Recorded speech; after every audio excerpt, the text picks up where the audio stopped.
There we go. Okay, streaming for the evening. Well, not the whole evening. I'll probably be here for about an hour. I have lots of work to do, unfortunately. However, I need to post a link because that's how things work in this modern age. Oh my gosh, that screenshot earlier. I was in a meeting earlier, if anybody watches this video, where somebody did a brilliant thing, and I just can't get over how brilliant it was. It was so good. The children, the youth, they are all right. They're amazing. They're fantastic.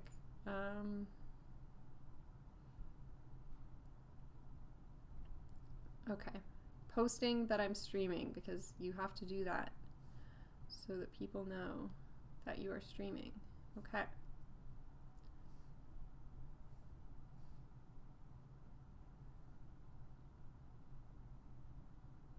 Okay.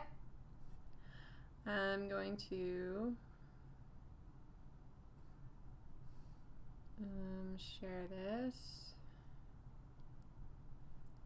I'm in a bit of a mood today because I saw a lot of ableism happen today, and I heard a lot of ableism happen today. So today, while I'm playing KOTOR, I will be talking about ableism. Actually, I might pick which planet I go to based on where is the most optimal for talking about ableism. So I'll think about that while I'm finishing Dantooine, because I do have to finish about Dantooine.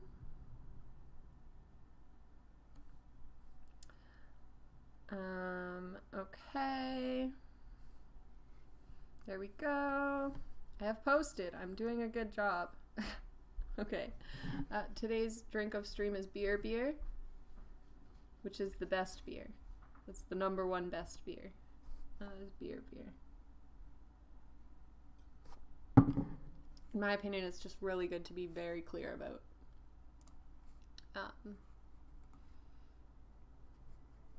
What you're doing and what you're drinking.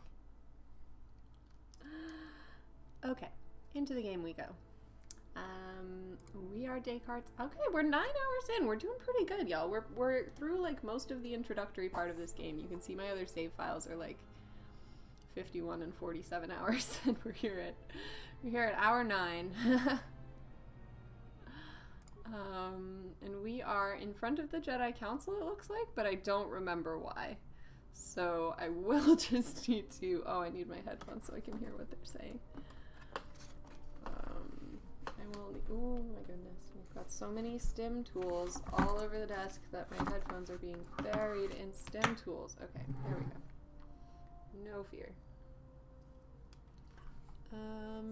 No fear at all. Let's stop spinning for a second. I'm actually going to change the volumes a little bit here because I don't think they're ideal. I think probably that is better, and then I think, yeah, my guess is that that's probably good. I just think I was talking too quietly last time. So I'm going to turn that up a little bit. Hopefully that fixes that problem. Okay, now we will take a look at where we are. Jedi Enclave. Okay, so I'm gonna have to talk to Kath again about his stuff. Bastila. See, look at this. Reluctant to talk about it on Kath. Reluctant to speculate further on Bastila. The reluctance. It's just... anyway. Eric? Yo. Do you mind posting in the Discord? I was literally just making a channel to do so. Oh, never mind. I was asking my partner for something, but they're already on top of it and doing something even smarter. So, basically, I shouldn't question my partner is what I've learned from this. From this experience. Okay. Now that you've been accepted as a Padawan, they might tell you more about the bigger picture. Well, that's comforting, isn't it? They might tell you more. I basically was in a meeting today where I was told the same thing by some politics folks. Maybe we'll tell you more about this process later. It's basically the same thing. Oh, thanks, Jedi Council.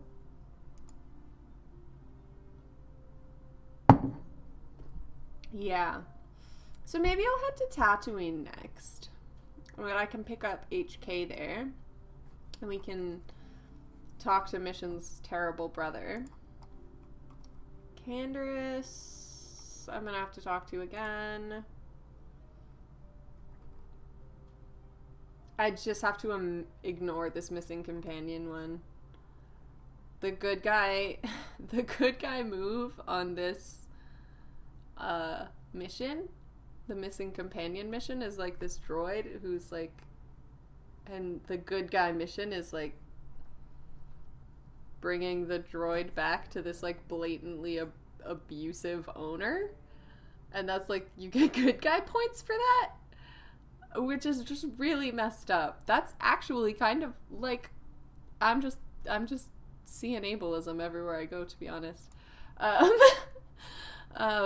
have encountered some of the Mandalorian raiders plaguing Dantooine and slain them. They did not seem as organized or powerful as you had been led to believe. Hey, that's just like the ableists. Everything's relating today. Perhaps you have not yet met their most powerful members. That's not true about ableists. The loudest ableists, you have always met them. They're always right in your face with their ableism. They're always just right there with, oh, but I didn't think that people like you could fill in the blank, or whatever the hell else. I don't know if I told anybody about this actually, but I went to the hospital for an MRI the other day, and the taxi driver was like, do you need the emergency room or like the other entrance to the hospital? And I said, it's not an emergency thing, so I shouldn't have, probably I should go to the other one. I'm just doing an MRI. And his response, because I walk with a cane, and he saw me walk with a cane to get to the car, and his response to me saying I was going to get an MRI was, are you in pain? I did not understand. I did not understand what he wanted from me on that. Hi, Talia. Yes, I love this game. This is like one of the first video games I ever actually played in its entirety. And that was not very long ago. It was like a year ago, but I've already played it through like 3 times. And I'm playing it through again because it's the same game and it makes me feel happy. Okay, so apparently I thought I got all the Mandalorians. It seems like I didn't. It seems like I have more Mandalorians to get still, which is okay. I should probably talk to these guys and see if they'll tell me anything more now. Greetings, young Padawan. Have you come seeking knowledge of the past? Those who do not learn from history are doomed to repeat it, or so they say. As a chronicler of the Academy here on Dantooine, I feel it is my duty to share the history of our order with the newly initiated. Unfortunately, our recent history is one of tragedy and bloodshed. Yeah, maybe Mandalorian wars, the fall of Revan and Malak. Yeah, I don't blame you being hooked until you get through it. When I first played this game, I also was hooked until I got through it, and this is like a 50-hour game. Never mind. My partner says the way I played it the first time around, because I tried to get through every single side plot, my first run through was like 80 hours. Because I literally spoke to every single person. Because I don't know, I don't play video games. I don't know what you're supposed to ignore. So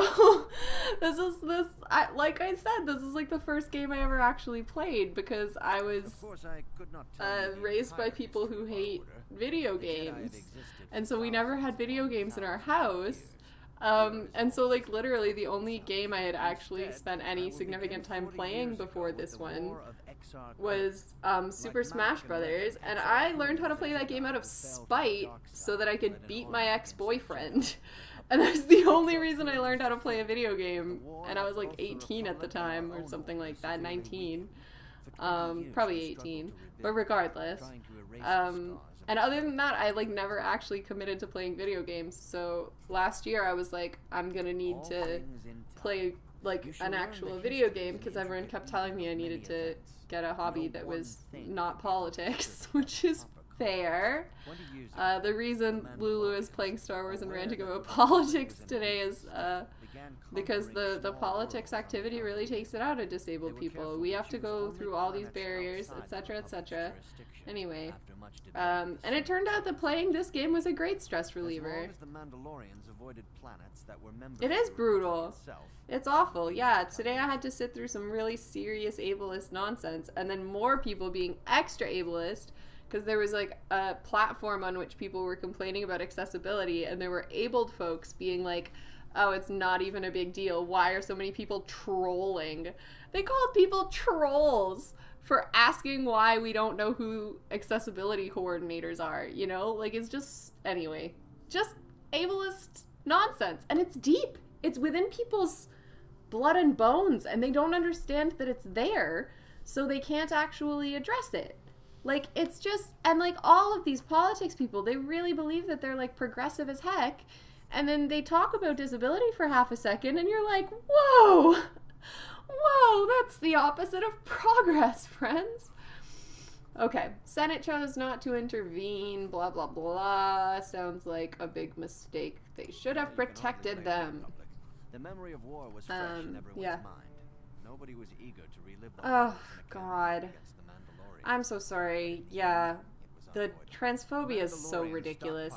It's even been like, there are places like committees and things like that where like the chairs have refused to say like trans people, and they literally will be like, they'll just say that there's gender parity is men and women, and if anybody mentions it, they'll be like, oh, you say what it actually is then, and they'll like hand the mic over to somebody else to be like, yeah, so the rules delineate between cis men and everyone else, which is a ridiculous rule, quite frankly.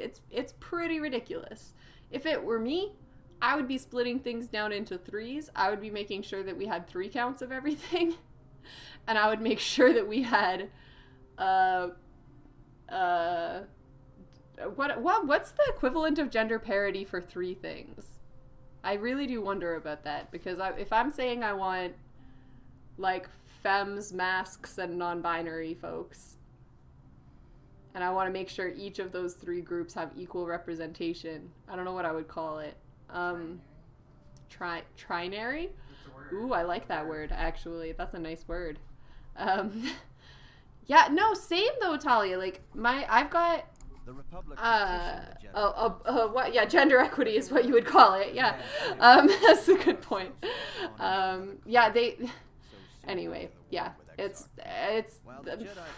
frig, is it not a long slog for any kind of equity in a political space? Like, oh my heavens, it's just not pleasant. Not pleasant. I'm doing this ranting on top of this guy because he's not saying anything that interesting, but what he's saying is that the Jedi Council were cowards who refused to acknowledge that they had problems in the way they were running things, and so some of their members turned to the Sith. That's what he's saying, which is topical. No one is denying that Revan was one of the keys to defeating the Mandalorians. But something happened out there. Topical. On the rim. Instead of returning after the war's end, the ships under Revan's command went deep not looking at messages right now. space. I'm on a break from work. Searching for the last On a remnants break. of the Mandalorian fleet. All contact was lost. For many months, it was assumed some great disaster had befallen the entire fleet. Everyone thought they were dead. There were unsubstantiated My mom, rumors of Revan and Malak being seen My on mom got hit by a planets car when she was in Scattered high sightings school, that were never confirmed. and apparently when she went back to school after having like 2 months off because she was like laid up in bed with broken legs, when she got back to school, someone actually came up to her and said like, oh, I heard you were dead. Such a good story. She literally was able to use that story for the rest of her life. It was so good. It was so Perhaps good. they simply went far beyond the edges of Republic space. Maybe they found Anyway, previously this underserved Jedi Master has hyperspace just to the reminded ends me of of the this by galaxy. saying the Sith left and did their own thing. Well, not the 3 Sith, years the ago, quote-unquote Dark Reverend Jedi. Malak returned at the head of a massive But yeah, they disappeared and came back with their huge fleet they had been amassing in silence. The hero had been Everyone thought they were dead. Yeah, where did Revan get the ships for the Sith fleet? You know, one of the reasons I was so cheesed by Episode 9, I don't have to worry about spoilers for Star Wars Episode 9, right? That's not going to be a problem? Probably not. Oh, I did turn the game volume down really low. Actually, I should probably change it back a little bit higher. It seems impossible to have created it. Every time I click away from the game, it just fucking flatlines, so I have to move away. But sorry, I'm gonna test the audio so the audio is a bit better. There we go. That should be fine. Yeah, so I'm actually very close to the beginning. The source so of this the is Sith the. soldiers is unfortunately much I'm easier still to like I understand. haven't left Dantooine Initially, yet, the so like bulk I of did the force like were formed in Republic training soldiers world. who It had took served me under Revan. like 3 or With each 4 videos to conquest, finally get off of thousands more Terrace. flocked to The join intro invaders, planet of this swelling game numbers. is like so Even many of long. our You have own to order do have so many betrayed us, things. lured by Sith promises of But riches yeah, and so power. I've only just gotten my lightsaber, and I've turned Juhani back to the good side. Juhani is in love with me, which is ideal, because my ideal this time, I want to have as many people in love with me as possible. And my other goal, which you can kind of see here, but not perfectly, my other goal is that my entire crew is going to have like rainbow outfits. So I've got the purple going on mine. Candaris obviously has the red going on. I can't remember if there's any actually blue armor in this, but I think there's like some silver armor that like glints blue that we can get for mission, so she can be blue.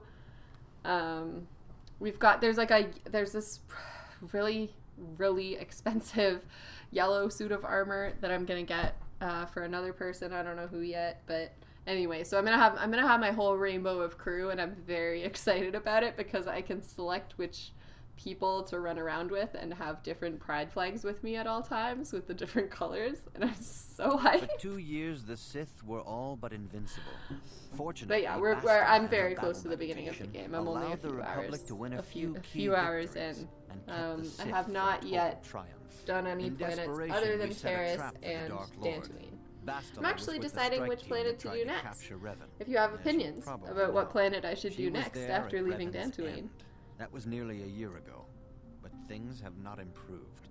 Malak has stepped in and assumed the mantle of Dark Lord for himself, though he's far from Revan's equal in strategy or tactics. Still, his fleet continues to grow in both ships Do you think and Sith soldiers. Lords If we do not find some way to stop the didn't Sith soon, kill Malak their will overwhelm us masters with sheer are numbers. like the Sith equivalent of like emasculated? Like, do they feel like they're like doing the Sith thing wrong because they didn't kill their own master, somebody else killed their master? Like, does that make you less of a Sith? Your confidence is admirable, but you must guard against pride. Now I'm and wondering arrogance. about that. Yeah, does These Sith lead get to like the dark less side. respect from Revan's other tale Sith? shows us how even the greatest of Jedi can fall to the dark side.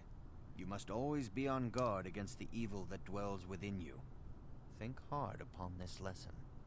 I'm gonna say exactly that to the ableists that I was dealing with today. You must always be on guard against the evil that dwells within you. Think hard about this lesson. I will think on May this. the Force be with you. Thank you so much, dude. I don't want to talk to another person right now. Okay. So I think I was missing some Mandalorians that I needed to kill, so I can just go deal with that, and then I can come deal with people talking for a bunch more time. Juhani. Let's chat, Juhani. I must give you my thanks. Because of you, I am once again welcome within the Jedi Order.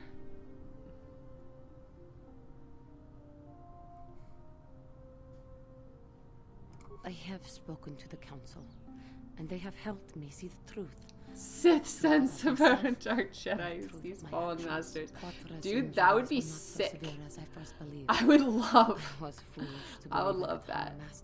That would be so good. The fierce confrontation between Dark us was Jedi nothing more haunted than by the part of my specters of training. fallen masters. Kotor wanted me I to heard somebody understand say a the weird dark phrase side, today. to see how easy it was to fall from the path of light. I heard somebody say today the specter of climate change. And I just got really confused. Like, what does that mean? The specter of climate change? Anyway, okay. Yeah, so Juhani's master pretended to be dead so Juhani would feel bad. For anybody who doesn't know the context of what's happening, I think that's kind of messed up. I actually think that's kind of messed up. I think that's kind of a fucked up thing to do. After our last battle, KOTOR had nothing left to teach me. Finished my beer. I needed time alone to explore the turmoil of my own spirit. Only then was I ready to follow a guide. Back to the light. When I left, KOTOR knew her work with me. There are other disciples who Sith Force ghosts fighting she could not stay Jedi Force ghosts is the plot I have never imagined before, but it would be so fucking good. The council now feels I am ready to continue with my training. Oh yeah, definitely they mean like Ghost of Climate Change. And I'm glad to see you're not getting hung up on all this. The past is in the past, you know? Giving you a second chance like this is a clear sign of weakness. Sometimes I find it hard to believe the Jedi could defeat my people and oh my god, The Candace! council has in store for me, but I will trust in the Force and the way of the Jedi to help me through whatever is to come. Okay, sorry, Candace kind of went off there. A clear sign of weakness, wowee. Yeah, I think they meant like the Ghost of Climate Change kind of thing, but it was just a very...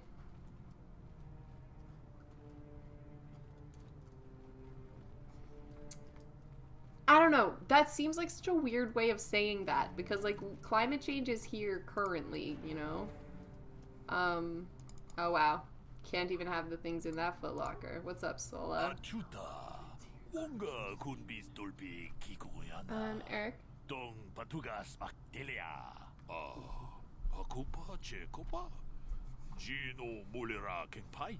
Candace can be a bit of a kid. Yeah, he really can. On my first playthrough, I literally never used Candace, and I realized like near the end that he had like a bunch of story that I was supposed to get from him. So there was one point where I literally like signed in to play this game and just spent like a half hour just hearing all of Candace's war stories because I hadn't had him in my party like at any point, so I had never been prompted to speak to him.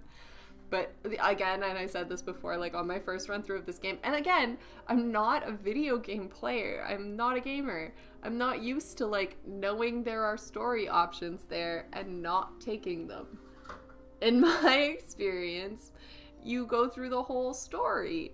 And like, so if a game has created all these sub-stories, then in my opinion, finishing the game is like going through all the sub-stories. So like I wanted to actually... My partner tells me that's not actually how most people play games. Which was startling to me. I was startled to hear that. But yeah, the first time I played, I literally never had Candace on my party because I hated him. I was like, fuck this guy. Since then, I have realized he's actually very useful because he has a lot of... he's got like regeneration. So he's really effective when you've got like poison creatures coming after you and stuff like that. So I use him a little bit more now. But yes, exactly. This is how I should... Yeah. I think it's the best way to play these games because like they've written all these stories. Don't you want to know the entire context of what's happening? Like, don't you want to actually understand all of these characters as best as possible? Come on, people wrote these characters and went through all this trouble. No, I'm not going to play Pazek with the random guy. That's the one part of this game that I just like... I've tried a few times. And I simply cannot... Oh wait, if he's buying Pazek cards, maybe he'll... If he's selling Pazek cards... Oh, there's no sell option. That's whack. I know I have collected Pazek cards. Okay, well that's unlike other stores in this game where you're able to also sell stuff. Anyway. Uh-oh. Stuck on nothing. Uh-oh. Okay, there we go. No, no. Okay. Okay. What's in here? Just some stuff to steal. Just stealing stuff from Jedi Masters. Not a problem. Why are you bothering me? I'm here to speak with the council, not some servant. Please leave, or I shall be forced to tell the council of your rude behavior. Wow. Okay. Well, now I'm gonna be tended against the Matales in this upcoming mission. I forgot about that mission, actually. I should probably go back to the council and have them give me that mission so that I can go complete it. But I do have to go deal with this, like, feuding families problem. I think it might be him that gives me this mission. Your training I like is now his complete, blue robes, Padawan. to be honest. And perhaps now, it is time we dealt with the matter of the dream you and Bastila shared. When we heard of the ruins in your dreams, Master Dorak recognized it as one of a series of ancient structures here on Dantooine. This one in particular lies to the east of this enclave. We sent a Jedi to investigate, but he has not returned. Perhaps sending him in the first place was a mistake. So The you're sending Force me is guiding instead? you through your visions. Maybe that exploring the ruins is a task tied to your destiny. That is why the council has now decided you should be the one to investigate this. The secrets. You know, and stopping actually, Malik now may that be I'm hidden thinking within about those it, ruins. You must investigate them and find what Revan and Malik were looking for.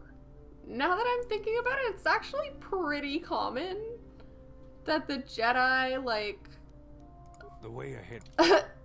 send people on missions, and the caveat of the mission is, like, we sent other people before and they are all dead. And they, like, still are very comfortable. Justice. Oh, here he The is. Central family is a blight upon Dantooine. Blight. Punished. The council That's will look extreme. into this matter, Mr. Matale. You must be patient. Your accusations have no proof, and we do not want you stirring up trouble with the Sandrals if there is some mistake. Mistake? My son Shen is missing. How can there be any doubt the Sandrals are to blame? There are other possible Really? That's explanations common. for That's this fascinating. disappearance. Yeah, see, I haven't played enough You video games to Jedi know are all the good video for game nothing but tropes yet. talk. I shall only wait so long before I take action So on I've my played- own. As dangerous as the threat from Darth Malak and the Sith may be, I have only played, like, We Jedi 3 cannot simply video abandon games our in their other entirety in my life. the council has promised Alan Matale we will look into his son's disappearance. Should you have time, Padawan, you may want to investigate. Oh, I this can just matter. not investigate this matter? I didn't know I had the option to not. Last time I felt a lot more pressured to do this. But what about Your my study Jedi and training? are important, of course. But the Jedi I are was not gonna a pick up some cloistered order. power couplings. Our influence and teachings must spread beyond the walls of our academies. It is in the real world that we truly prove ourselves worthy of the title Jedi. This guy's a You would dick. do well to remember this, young Padawan. This guy's The so task has fucking its own rude. importance. It may also serve to devote our minds for a short time, something which carries its own rewards. Who just leveled up for that? Bastila Yes. just leveled up because she said something that really inspired herself, I guess. Okay, what does Bastila need? Wow, she has super high dex.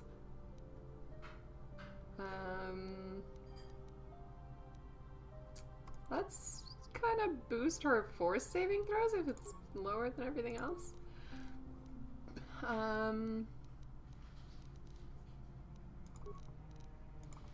Just really boost her treat injury so she can be like the cure tank. Okay, the burst of speed I never remember to use. Some of the force powers in this game I just don't remember to use them because they're off in the corner, in a menu in the corner. And I just forget they're there. Because it's not a real menu, it's just like a click-through thing.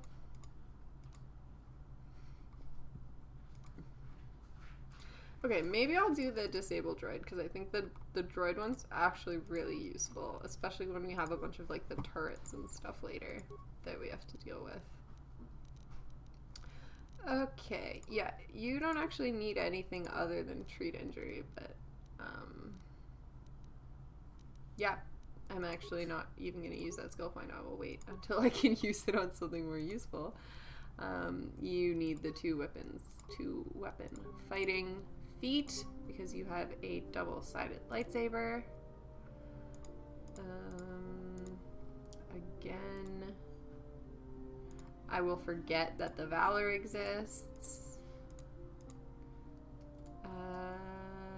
Let's maybe... Oh, no, Force Whirlwind. I love Force Whirlwind.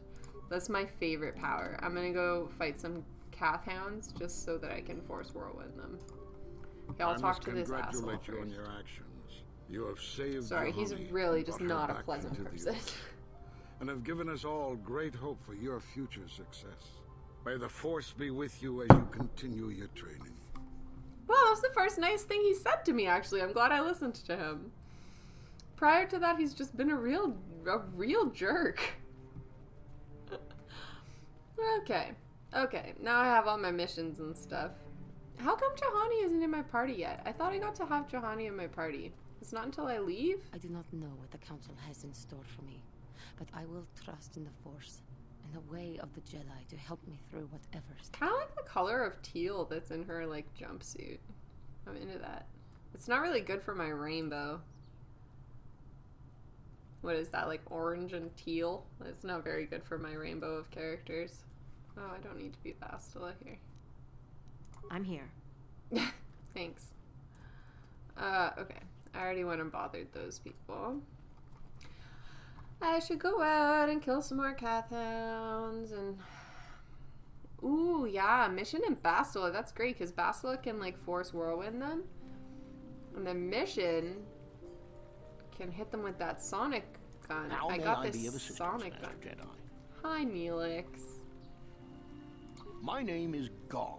Me and my fine wife, Rilke, here, A pleasure. live on one of the northern farms. But the kath hounds and the Mandalorian problem has been getting really bad of late, and we're here to ask the Jedi Council to help.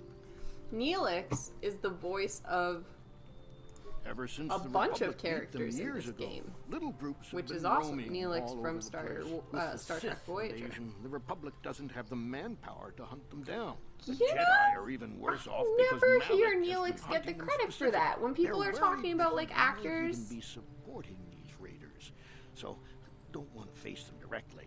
That puts us in a Actors that have been in, situation. Is you there know, anything this else I can franchise help you and with? that franchise. I don't know how many actors there are that have been in both Star Wars and Star Trek, but Neelix being Neelix, and also like 70% of the NPCs in this game, that's pretty impressive. Farewell. That's like a very impressive thing. Okay, I didn't deal with all the Mandalorians yet, apparently. Although I really thought I had. No, I'm not talking to Elise, because she's, like, really weird towards her droid, and I don't feel like dealing with that. Hmm? Oh, one of the Mandalorian troops respawns. That's brutes. No, if you just... Oh, if you had just stayed asleep, then I wouldn't have had to fight you. What can I do? Just die already! Wow, that kath hound is totally immune to Force Whirlwind. Who are you fighting? Bastila! Bastila just like running off into an entire horde of kath hounds, like, fight me! I'll take it. Do you even have a weapon, Bastila? Hang on. I don't think Bastila... Yeah, she's fighting with her friggin' fists.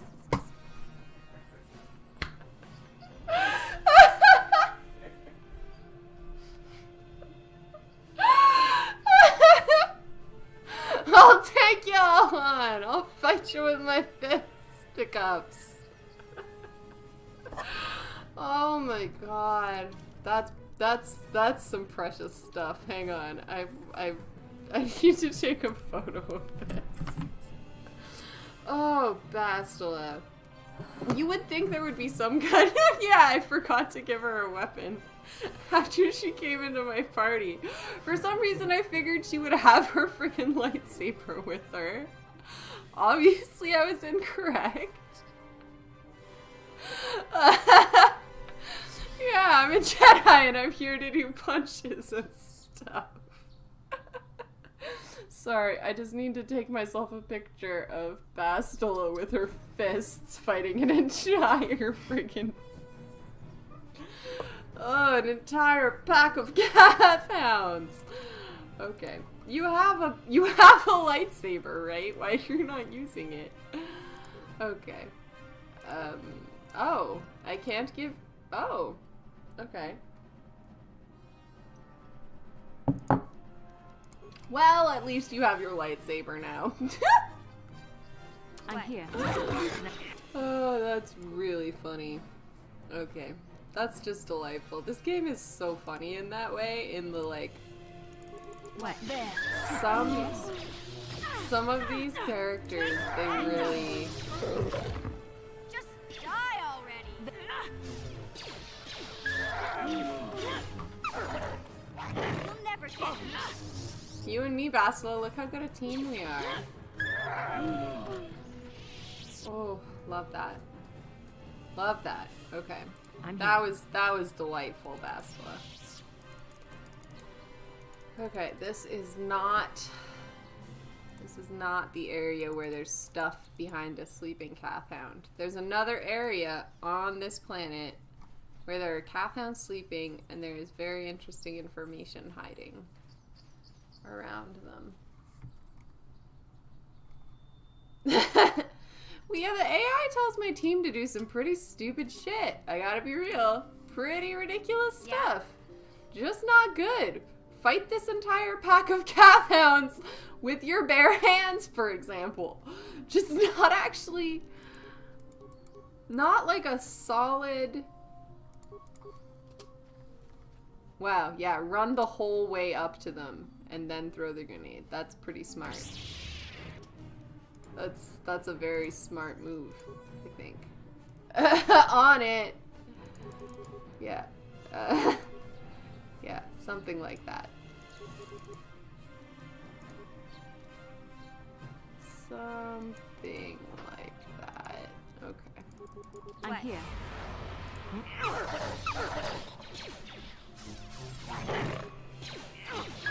Okay. Yeah?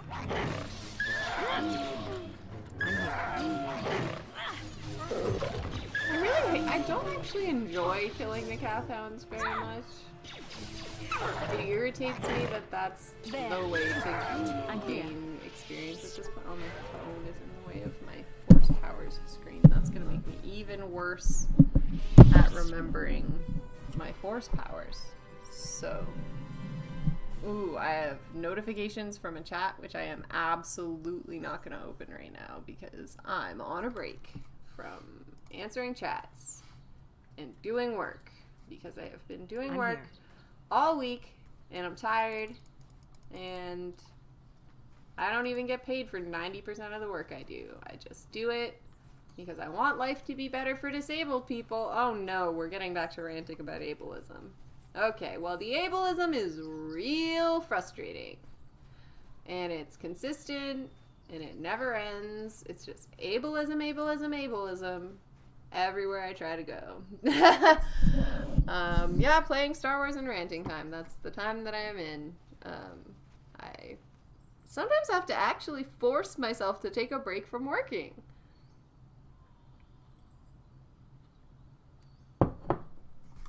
The hope is that because I like this game, yeah, the challenge is taking breaks. Yeah, you're totally 100% right.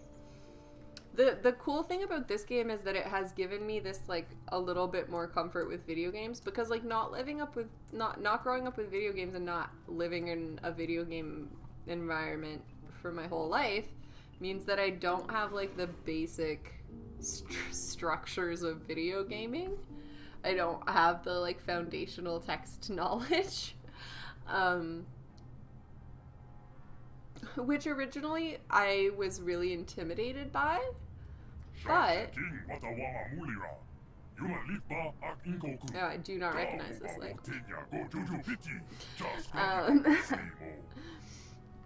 But this game is fun.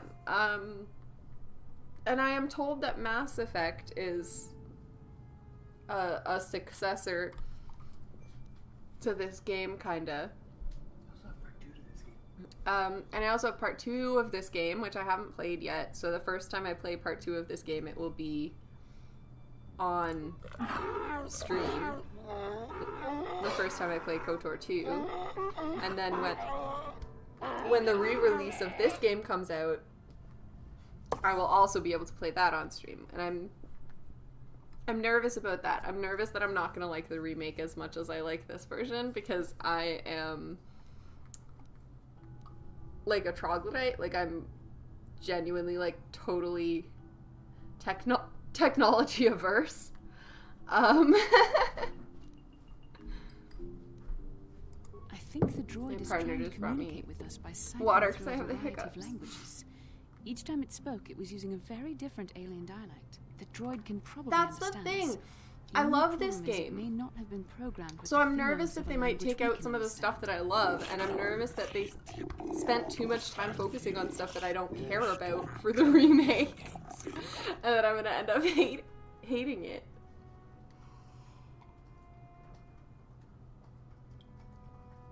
Dragon Age Origins is great. That's a good tip. Oh, I already have that on Steam. That I'm like, it's in the wings. It's on the list. That should help. That should help me with some of my It's an archaic variant of the Selkath dialect spoken like, in Anan. It's the video. Like, I don't have the mechanics of video games. You know, people that grew up on video games or have spent a long time playing video games, they have these like inherent knowledge of video game mechanics and the way the games play out, and I just don't have that because I didn't grow up with it. Must be referring to Revan. Oh my god, these hiccups are never gonna leave me. Encountered this droid when they explored these ruins. Ugh.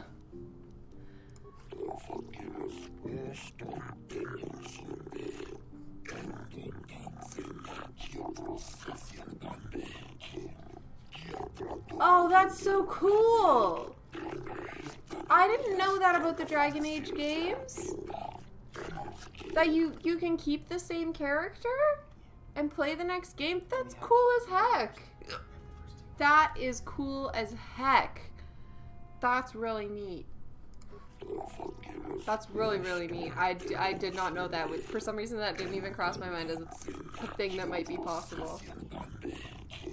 10 revolutions would take more than 20,000 years. If this is true, then this droid is nearly 5,000 years older than the Republic itself. There must be some mistake. The Republic is 15,000 years old, and a dude in a breath mask, just like... Okay. Sorry, I did not actually listen to that the first time around, I guess, so I didn't get the Republic is 15,000 years old thing.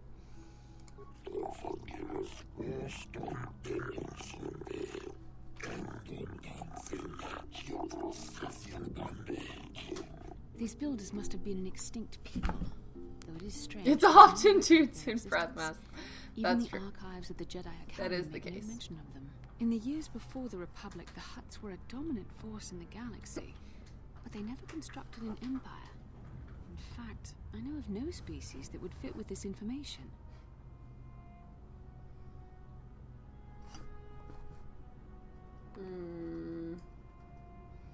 I don't think the Selkath were the builders. Don't think so. My hiccups are not going away. Oh my god, I'm dying. Okay.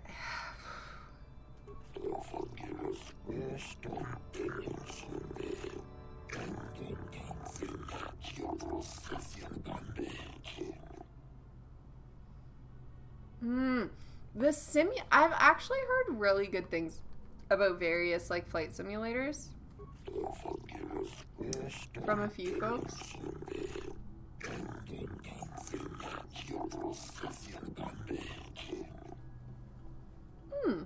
Interesting. Interesting. Unstoppable conquest. That sounds great. Could you be a little more specific? Yeah, today I was told to vote on as soon as possible or later. Those were the two options I was given in a vote earlier today. No timelines involved, just as soon as possible. The droid is obviously not or later. The knowledge we seek. The Starforge sounds Again, like we get back to the ableism. In fact, it could be anything. Maybe.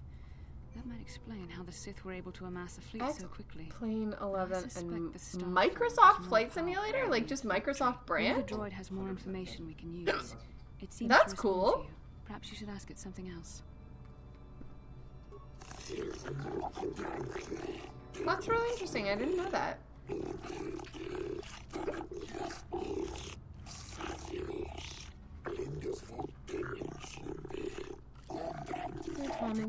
Satisfactory that I like to think of that. That's funny.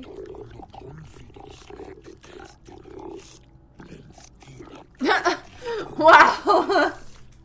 Just photo of dead Jedi. Eric, Pokemon. Yeah, when you spend literally all your time in a game, sometimes you don't want to know about it. The first time I was playing this game, and like, cause this game tells you, like, I don't know if this is the same on other video, and again, I haven't played enough video games to know if this is normal, but on the, like, load screen for this video game, it tells you how many hours each of your files has on it. Is that normal? Yeah, because that freaked me out the first time, and I was like, I have been playing this for 60 hours? That kind of seems like a lot. And, like, my brain had to, like, process that. So I can't imagine how bad that gets that have, like, with people that have been actually actively playing video games for a long time, because that's gonna be, like, hundreds of hours. That's gonna seem so extreme. A lot of games do that. See, that seems like such a, like, I don't know. Again, I'm like tainted by the fact that I grew up with these anti-video game parents. But like, yeah, even like 60 hours was like hard for me to see and be like, oh, that's 60 hours that like I could have been doing something else in. To learn more about the The Republic is depending on us. 600 hours on Pokemon. See, yeah, that's hard for me. That's hard for me to process. 52 days. Oh my god. Yeah, like that's just so much time. I was raised to basically believe rest is a sin. Like, when you're not getting something done, you're wasting time instead of getting something done. It's hard for me to, like, yeah, it's hard for me to get used to any of the video gaming stuff. Okay, now what he just said.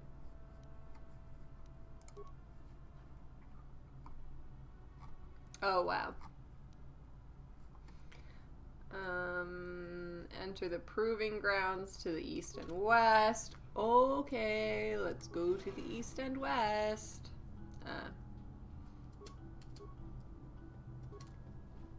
Yeah, that's very fair. That's very fair. Yeah, it's just such a... I don't know. I'm still getting used to playing video games. I was actually like instructed to play video games by a bunch of different folks. Yeah. Oh. I was like, why can't I fight this thing? But it's because it's already being fought to the death. Yeah. Oh no, Mission, do you still have your kath hound gun? No, you don't. Okay. Yeah, it's a work ethic thing, but it's like, So I was raised by like I was in a really weird situation because I was raised by people who like actively oppose so much of normal society. I would have done the quotes on normal if I wasn't working on, you know, the thing at the same time. But, like, yeah, so I was raised by, like, activists who are, like, anarchists. They're, like, not into any of the conventional ways of thinking or anything like that. But for some reason, like, they also just have this idea of, like, if you're not making movements and you're not, I'm gonna just, okay, yeah. If I'm drawing your fire, then at least Mission can get her little sneak attack bonus. And you'll be less irritating to fight. But yeah, so I was also raised in this sort of attitude of like, if you're not putting something new and valuable out into the world, then what's the point? Like, if you're not doing something unique and effective and whatever, then like you're not trying hard enough, basically. And like you don't deserve a platform, you know, unless you're doing something that's like entirely unique and effective and everything like that. And like I understand why people get to that point of like thinking like that, but it just, yeah, it really screwed with me. I could not force myself to play video games until I was like in my late 20s because I still saw video games as like a waste of time. Like I was not able to conceptualize the concept of like rest through video games because it was like, well, it's a game, you know? And it's just, it's ableism. Yeah, my partner, I helped. I put the controller or keyboard in her hand. Yeah, that is true. Okay. This ancient computer hums and, ooh, don't like that word, throbs, ugh, as you approach it. I don't like that word. I'm conditioned to not like that word. I've just learned.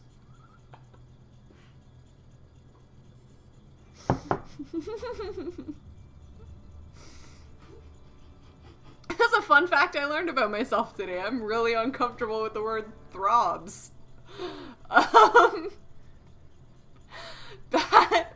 Bad fanfic or something like that has really poisoned how I hear that word in my head. Okay.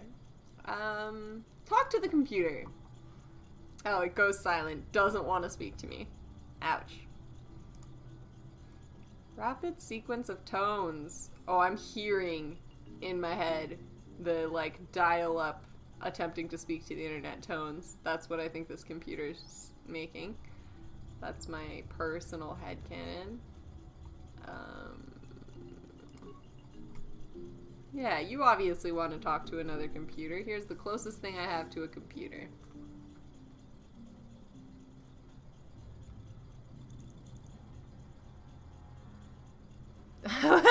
Instantly into the yeet pile. I'm glad to hear there is an instant yeet pile.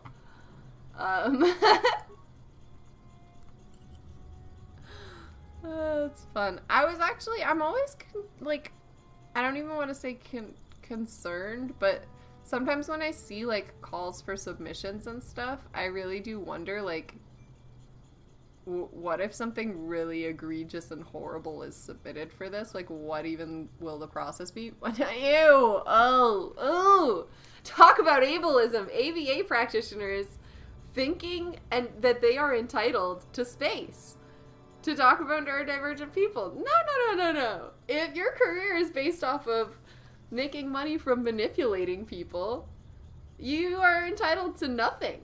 You're entitled to get told that you're a disaster and dangerous for people. And that's the only thing. Okay, hang on.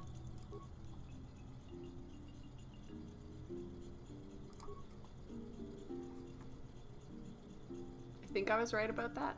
What I just guessed? Yes? No? Stand silent and still. So I think I succeeded at that one. Okay. Oh. Wreckage. Oh. I thought I was gonna get to fix this droid. I love this one.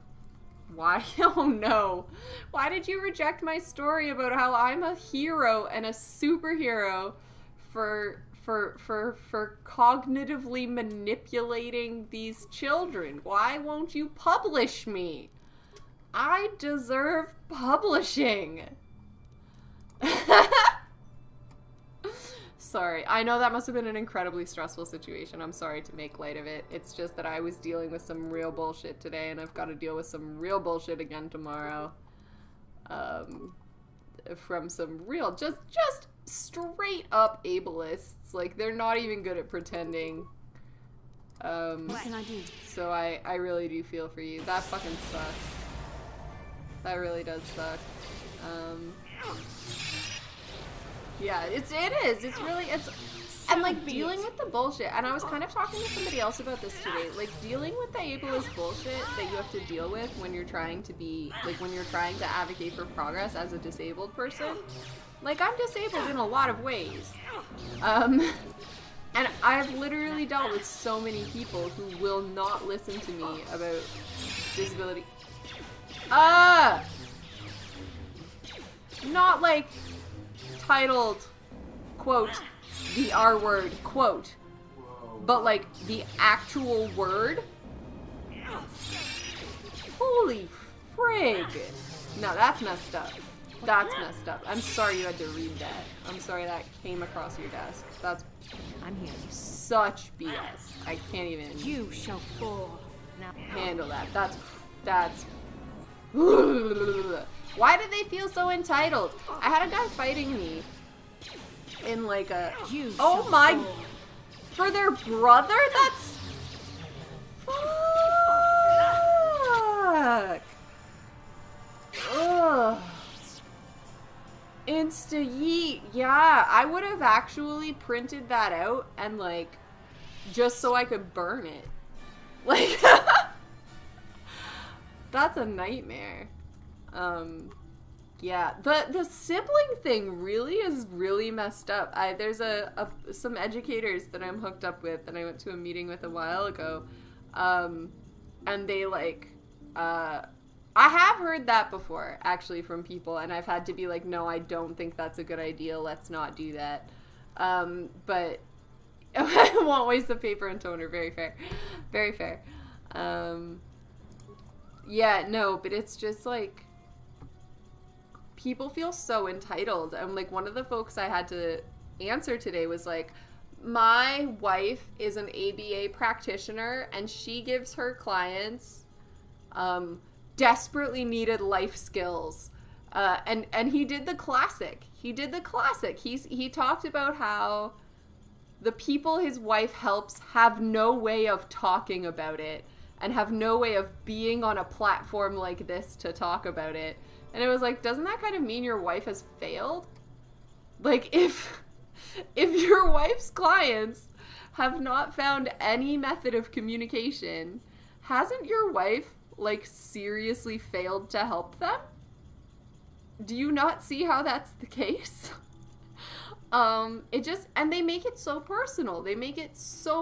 Instead of understanding, like, the fact that we live in an ableist society and that this is all part of a broader system of oppression, which is based on colonialism, which is based on racism, which is based on all these other things.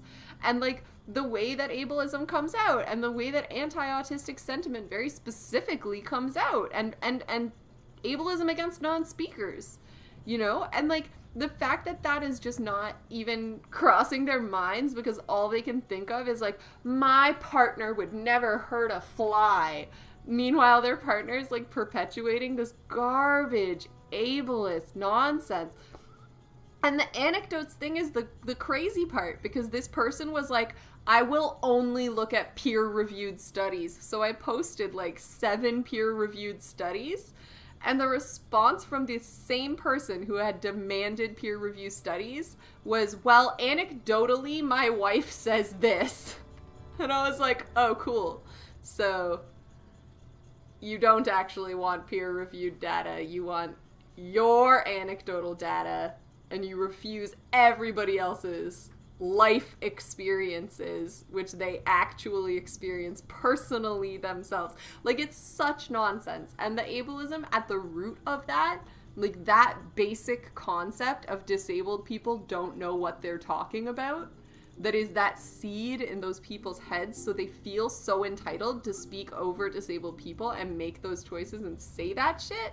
Like, wow. It's deep-seated. It's deep-seated. Yeah.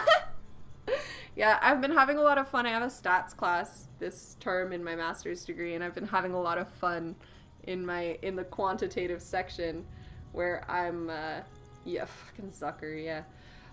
There's been a lot of opportunities for me to just raise, and there are entire industries that are based on, like, bunk, crappy science. Like, it's not good science. It's terrible research design. And I'm, like, here in school learning how to do good research, and I'm like, wow, yeah, this research design is fucking awful. There's no way this proves anything. This is not replicable because it's got 1 or 2 children, maybe, that it studies. It's these, like, ridiculous single-case studies. Nothing to do with science. Nothing to do with actual evidence. Like, it's just so silly. It's really genuinely so silly. But still, when pressed, all they have to bring you is anecdotal evidence. They have nothing else because they aren't actually researchers, these ableists.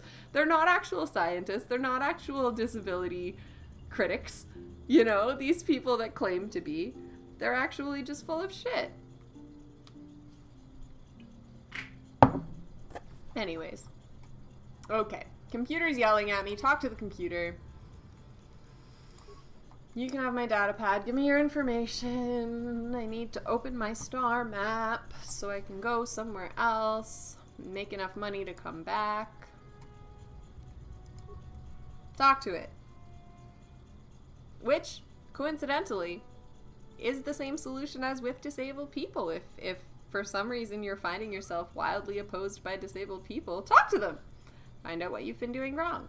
Find out the actual problems. Instead of ignoring them and doing something really ableist and harmful, you can actually listen to what they say with their actual words, and then you can actually make progress. Very similar. Okay. Now, can I have my star map? Please. Oh, I should loot the corpse of this dead Jedi. They make you do harsh stuff in this game. Okay. No other remains, though. Just the one Jedi. I like that they sent him alone. That's nice. That's solid. That really shows how much they appreciate their fellow Jedi. This framing makes me feel like I'm gonna get in a fight.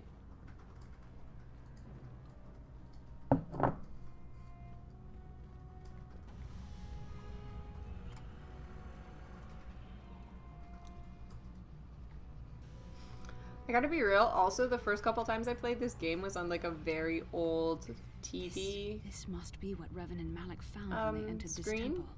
This must be where their journey And this down looks the a dark lot side began. nicer than that one did. The council was like, hey, this one has friends, maybe this one will not die like the one before. Yeah, that's probably what happened. I really don't think this is where their journey down the dark side began. We just heard that other guy talk about how the Jedi Council was not listening to people, and that's where the dark side stuff started from. But I like the gaslighting. Bastila. Very on brand. This is a map.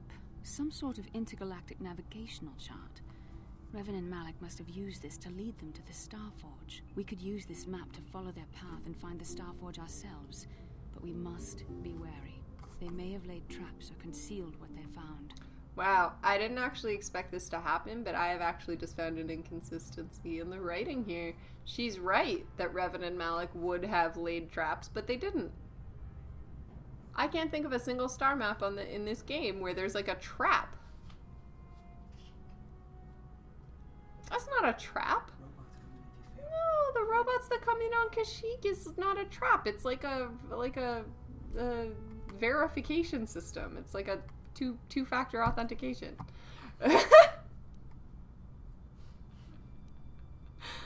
I don't know, but Revan and Malik were very interested in finding it. It must be a tool of some type, or maybe a weapon. Perhaps the Council can tell us more, but I think this map might be the key to finding the Starforge, whatever it is. See this world here? This looks like Korriban, a Sith world. And if that's Korriban, then this is Kashyyyk, and Dantooine, and here's Manan. But there are pieces missing. Incomplete hyperspace coordinates, corrupted data, and there doesn't seem to be anything indicating where the Starforge itself might be.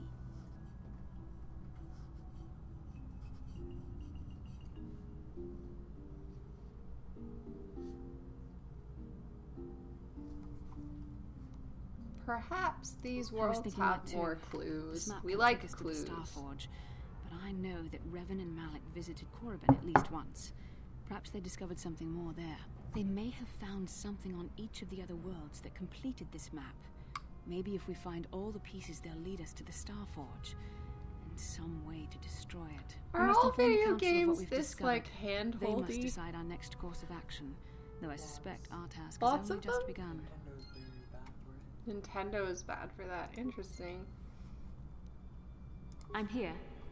Because I feel like I could have guessed that about the other worlds also having, like, things.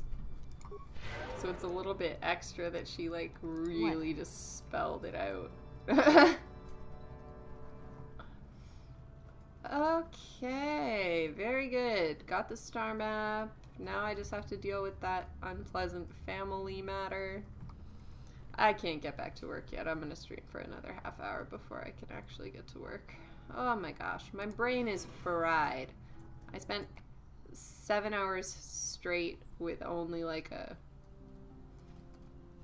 30-minute break at one point today in meetings full of hundreds of people trying to defend disabled people from some real nonsense ableism.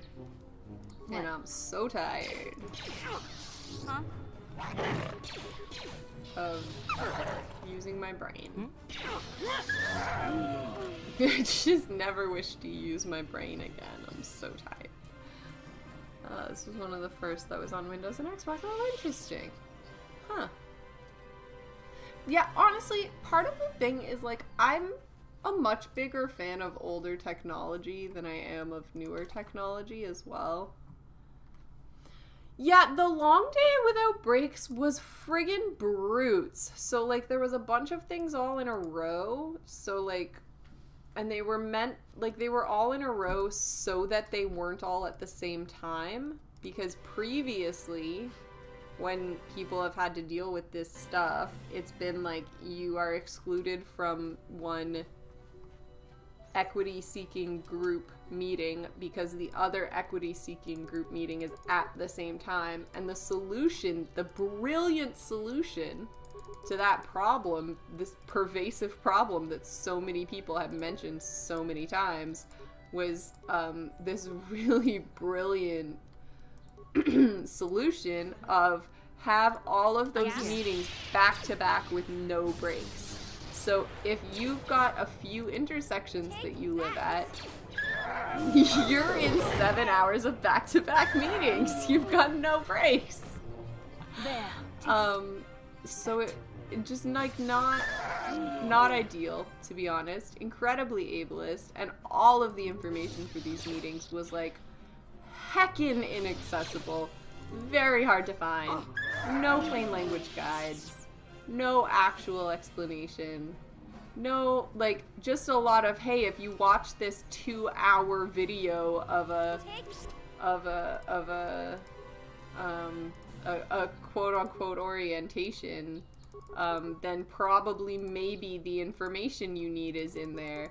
And it was not, there's no referenceable guide to the information or the processes. None of that. And we had a problem as well where we were in a meeting where the person who was in charge of the meeting, like, was just jargoning. You know when someone just does a bunch of jargon? And they know that's not accessible. You know that only your friends understand that jargon. And so the fact that they just, like, kept it up, and, like, when they were called out for using that jargon and for being inaccessible, they were like, that's a personal attack on me personally. Ableism! Oh, please don't sit down. I'm gonna ask you to get me another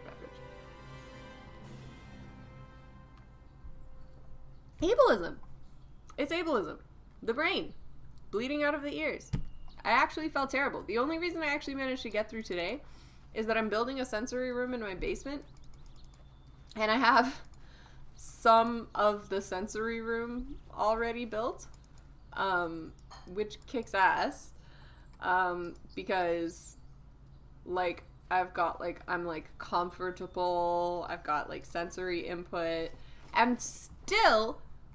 This one oh, the Juhani light armor is totally blue. Dude, mission is set. Oh my god, that's like 4 colors I have for my rainbow crew. Oh, yes. Sorry, I totally forgot about the Juhani armor. I was so upset because I thought I had realized that I would not be able to have an actually blue character. But, oh, that's awesome. Mission, are you leveled up enough that you can wear the Juhani armor right now? Hell yeah! Oh, yes! Okay, the motion detection goggles, not really very blue. Okay, I'm gonna give Mission something that isn't... Oh, yes! Okay. Okay, we're good. It's not 100% blue, but you can tell that's blue undertones right there. And she's blue personally herself, and so is the new thing I gave her. Kick ass. That's awesome. That's awesome. That's great. My goal in this run is to have a whole rainbow worth of folks. I wonder if Bastila, do we have... Where are you going? I clicked on her and she ran away. Turned against me, turned in the opposite direction. We do have blue Jedi robes, which is a shame, because I can't exactly give those Jedi robes to Mission, who is already blue. Do anything. Oh. Yeah, me too. Okay. That's okay. Maybe we'll have 2 different blues. A light blue and a dark blue. For now, though, I think Bastila can just have a brown Jedi robe. Yeah, I think that's probably fine. What has she got on her? I hate Davik's visor. Why didn't I sell that yet? There's no point in having that. Oh, because maybe I thought I would get more money for it somewhere else. This game's kind of funny because there's like a...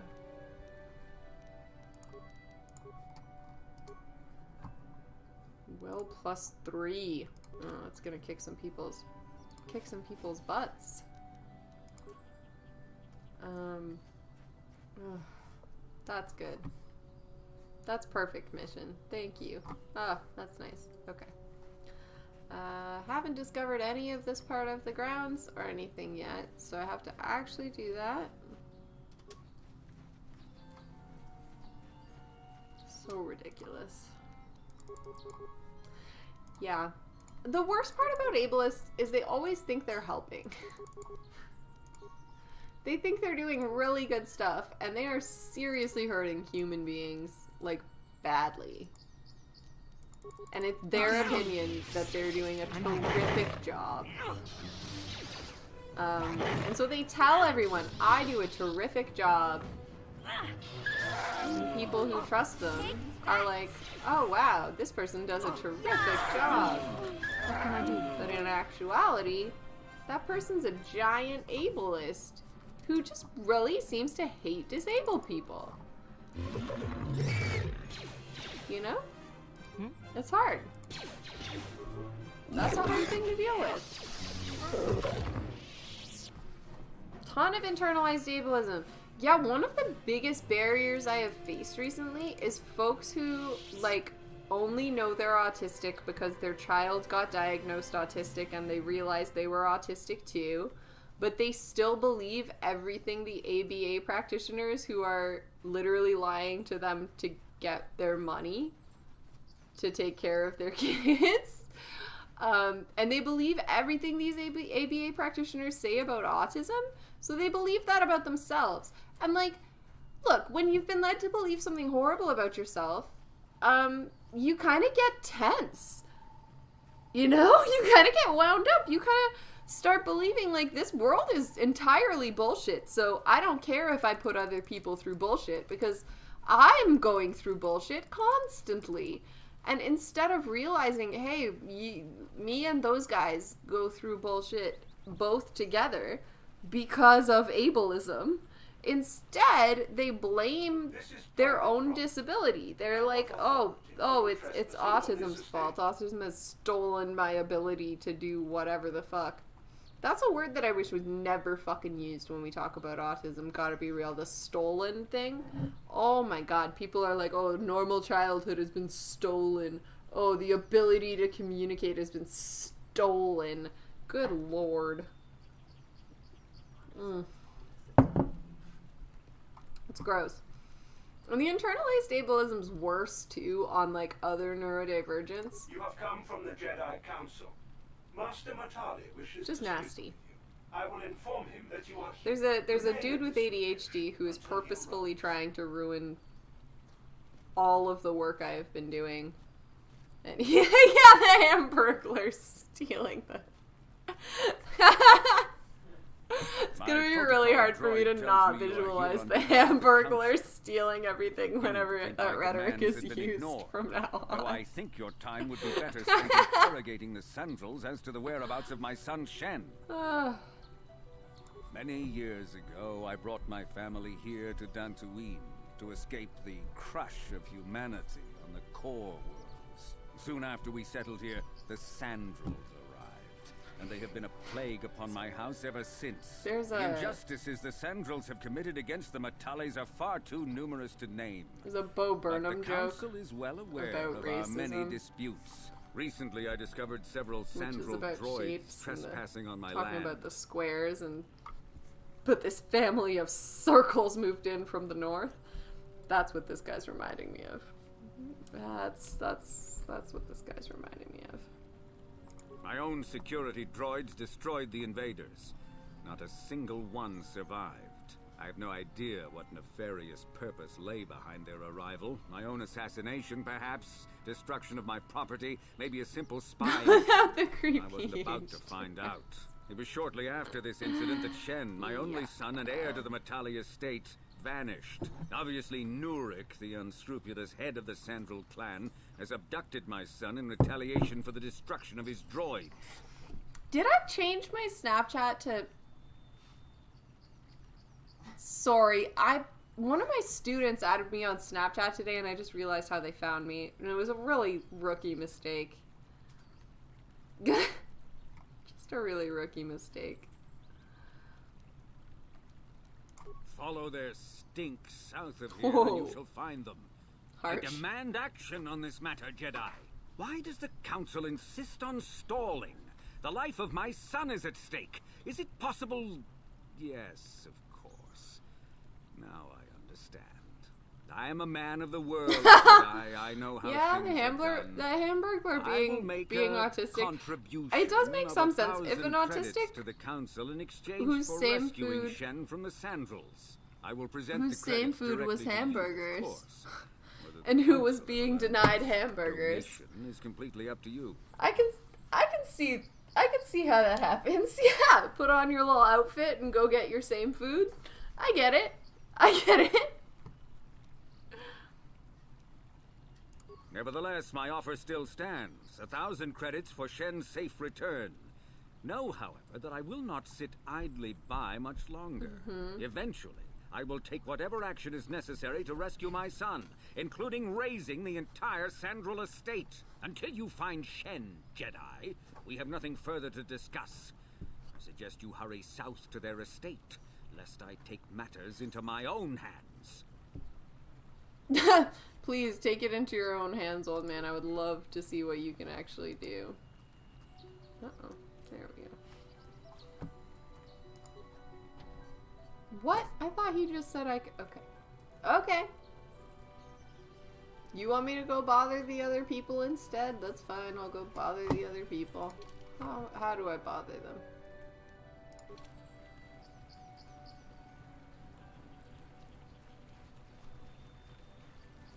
Go bother the other guys about this. Yeah, I love the getting stuck in thin air part of this game. Super fun. I hope they keep that for this the new version.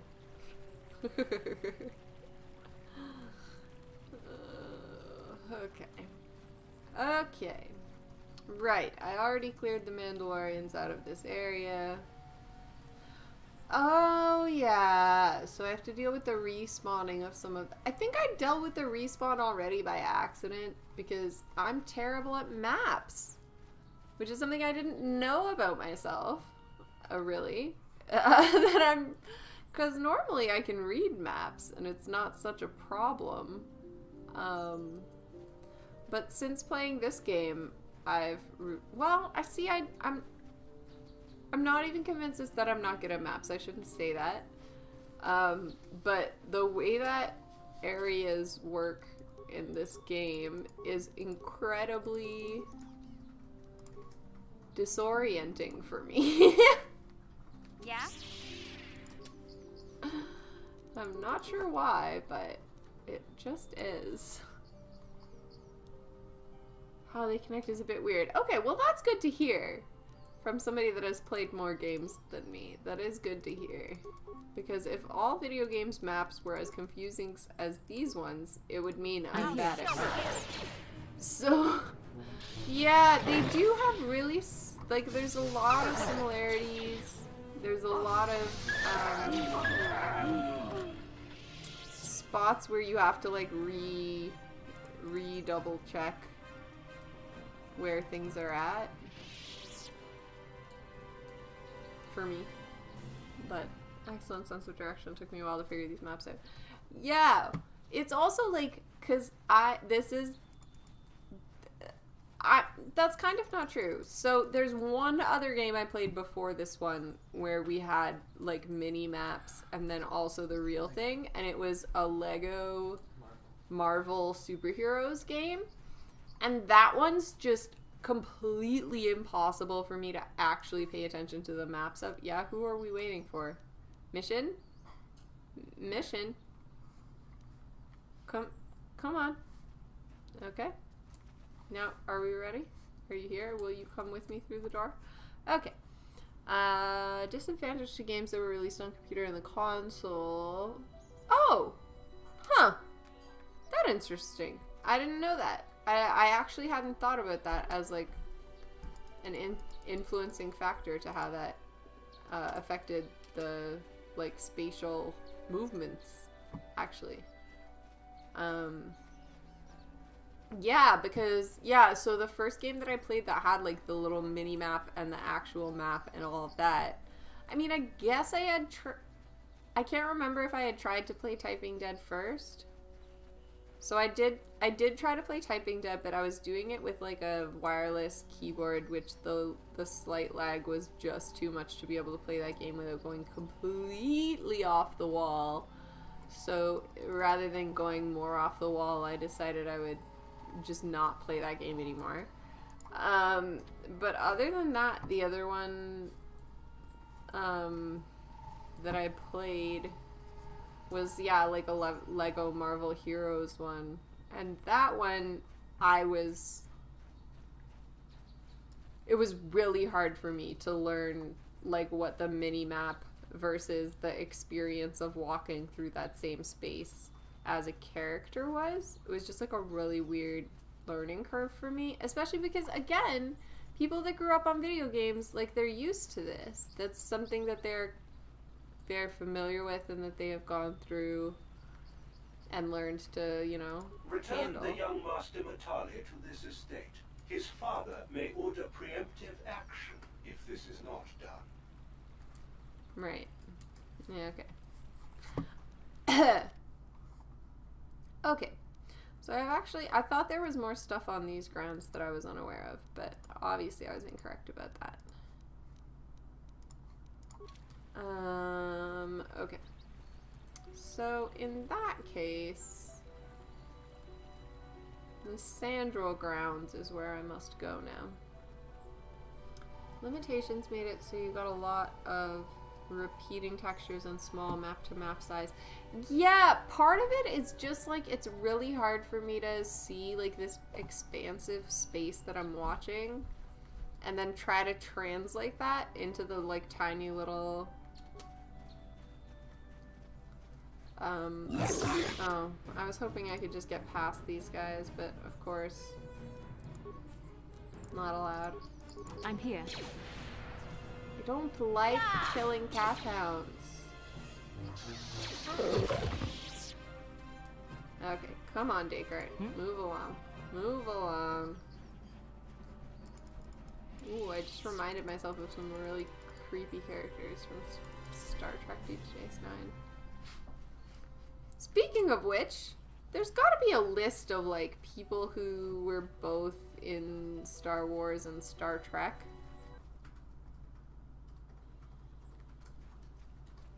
Neelix has to be on that list.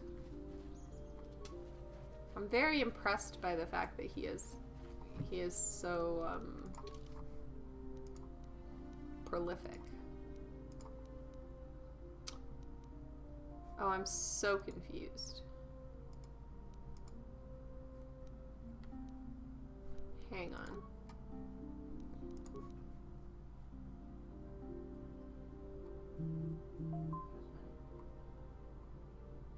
Oh, I just got a TikTok, like, I am not. Oh my god. Bashir's dad is Kiad Mundi. Bashir's dad is Kiad Mundi?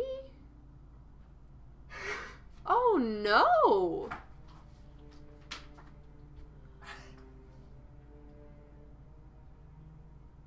I didn't know that! Oh, wow! Normally I like learning fun facts, but I am mad at myself for not knowing that fact. Kiamundi is Bashir's dad from Deep Space Nine? Whoa! Whoa, whoa, whoa, whoa, whoa. Okay. Jeez.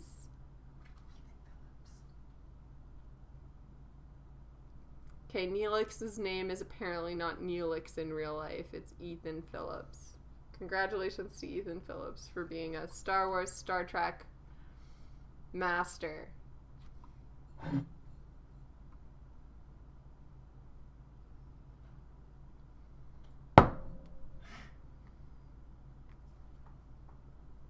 You need to finish watching. Please do. Honestly, the end of DS9 really goes kind of off the rails. Yep, didn't realize that either. Data is also a character in Rebels.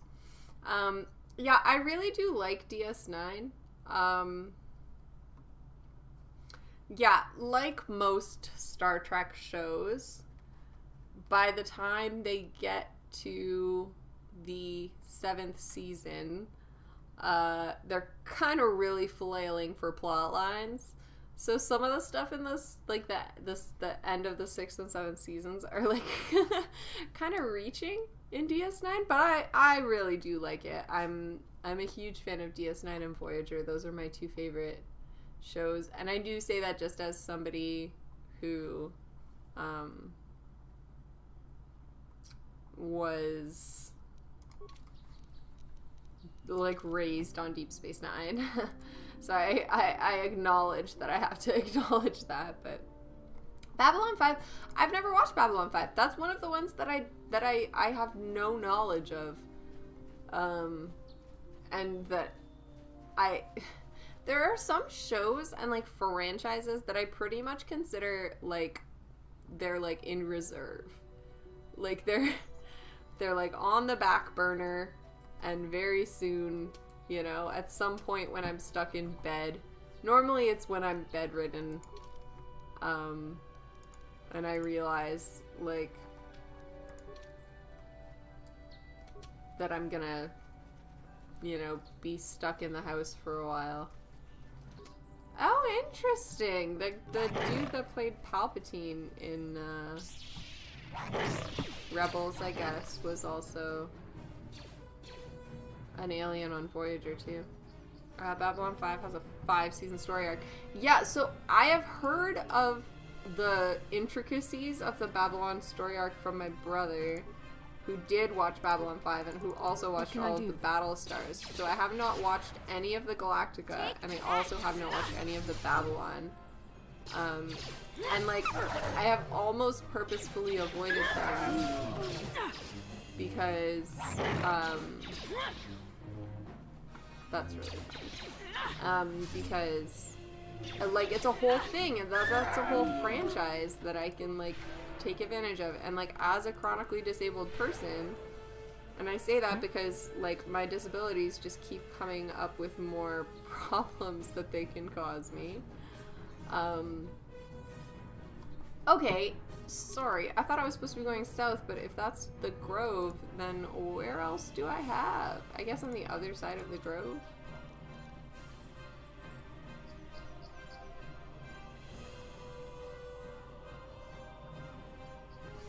So is there anybody... Okay, sorry, my partner's showing me all these people who have played a live-action person in Star Trek, and then voiced someone in Star Wars. Yes, Simon Pegg, good example. George Takei, good example of people who played somebody. Oh no, George Takei's the opposite. He's the exception to the rule. All the other ones you've shown me have been, yeah. Oh, and Simon Pegg, yeah.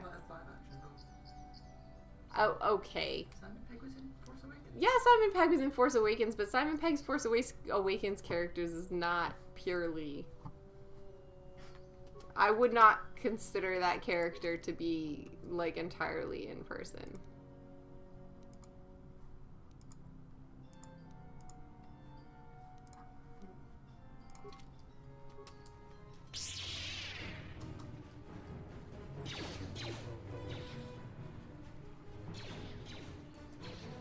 Interesting.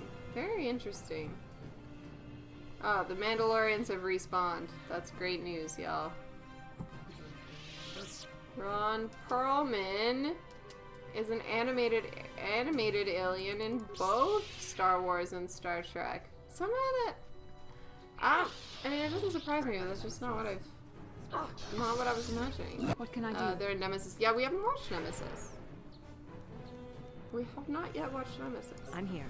I'm actually behind the times on a lot of Star Trek TV shows. I have not watched very much of Discovery. I'm sorry. It seems like there's a man who plays the exact same character in both of these franchises, Star Wars and Star Trek.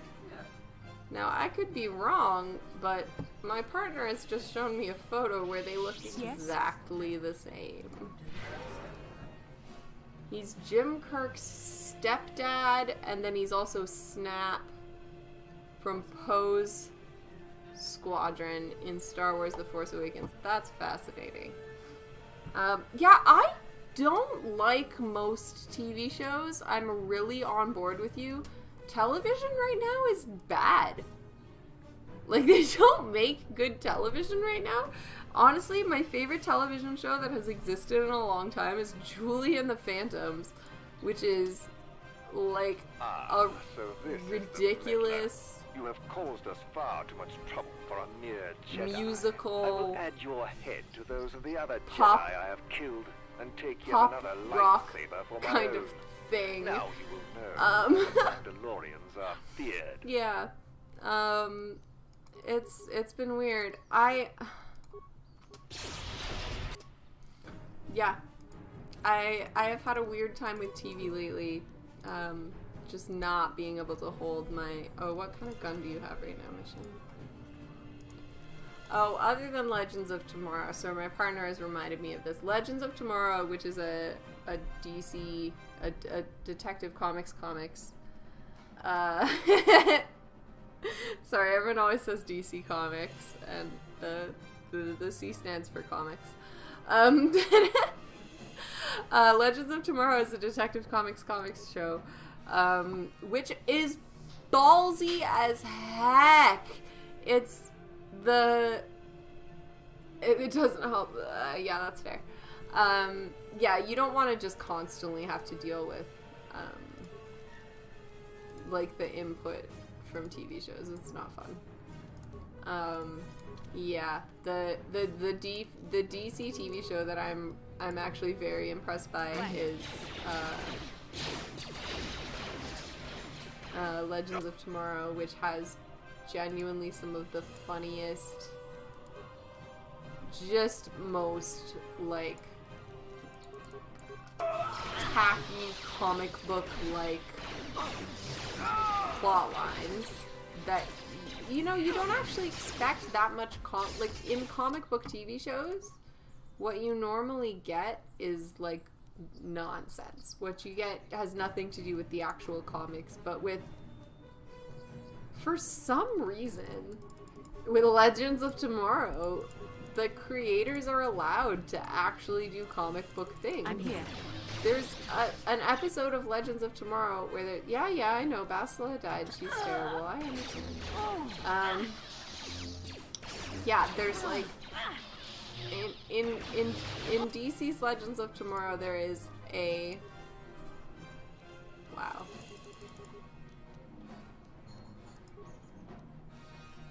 I'm actually not even going to waste a force power on that. I'm just going to instrument pack myself. Oh no, too late. Mission, full power, and the only hope we have for not dying right now. Okay. Yeah, Legends of Tomorrow is delightful because it's...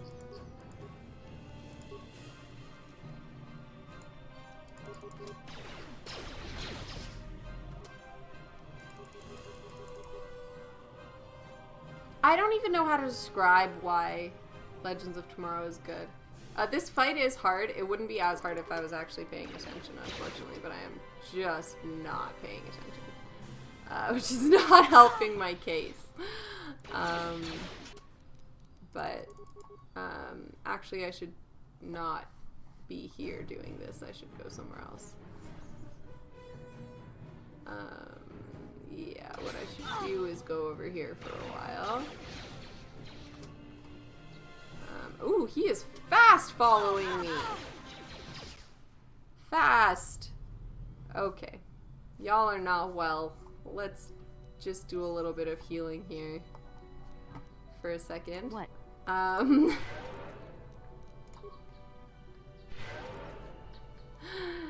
Oof. Okay, I'll go back in there in a second when my force power is regenerated. The cool thing about Legends of Tomorrow is, like, they don't seem to give a shit about genuine... Yeah, the Pac-Man touchdown. Legends of Tomorrow, I don't even know how they're still on air, to be honest. Like, why are they still allowed to make TV shows? My favorite Legends of Tomorrow episode has them be in the history, the history of the worst things ever.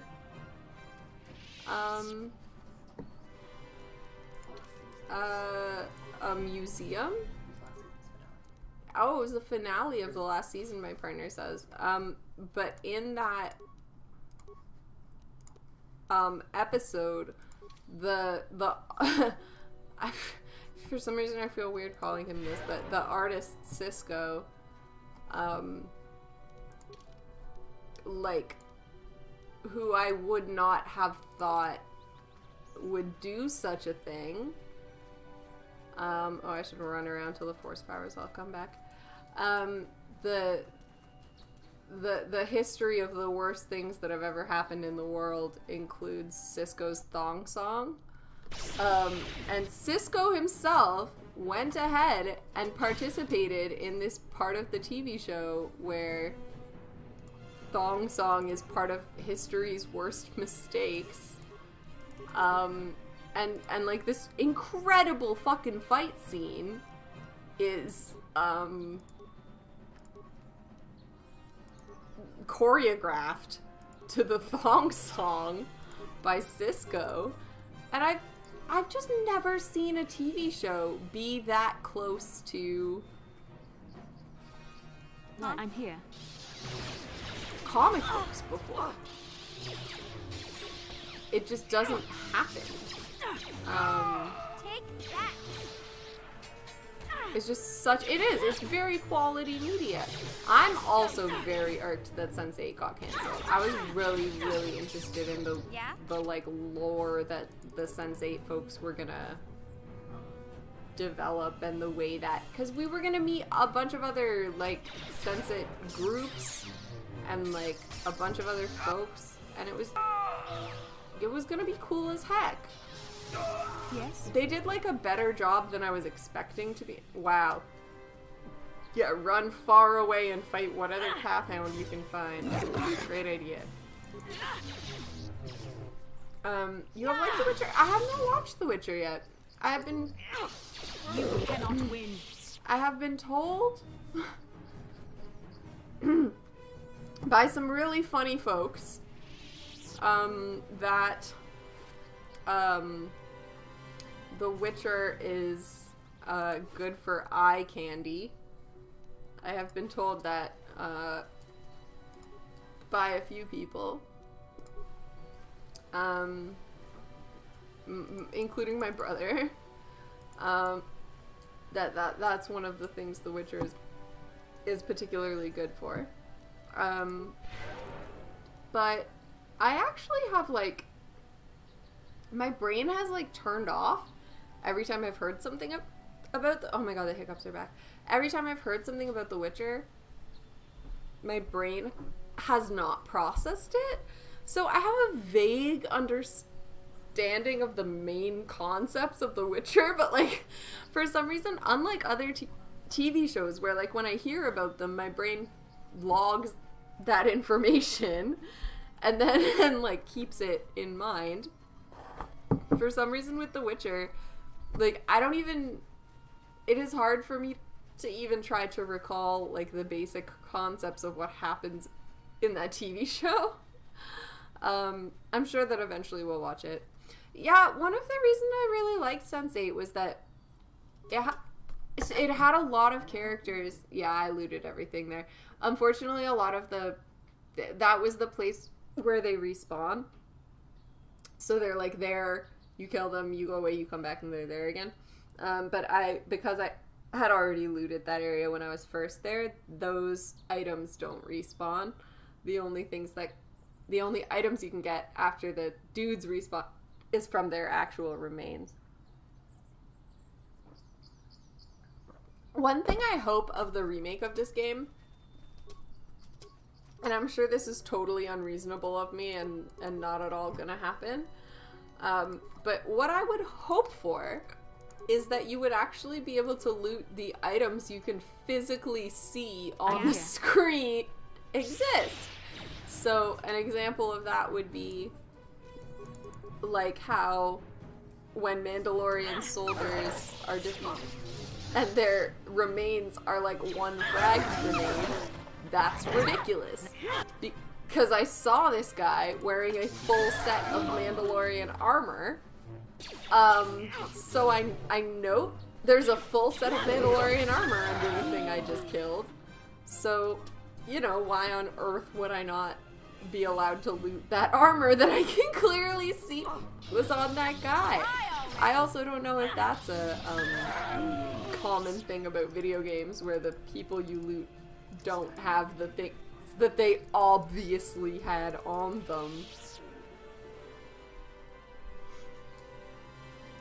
That seems more realistic to me. Okay, these guys I already looted because this is where I met Juhani and made her fall in love with me. So that's good. Maybe I need to go to that even further south path. Ah.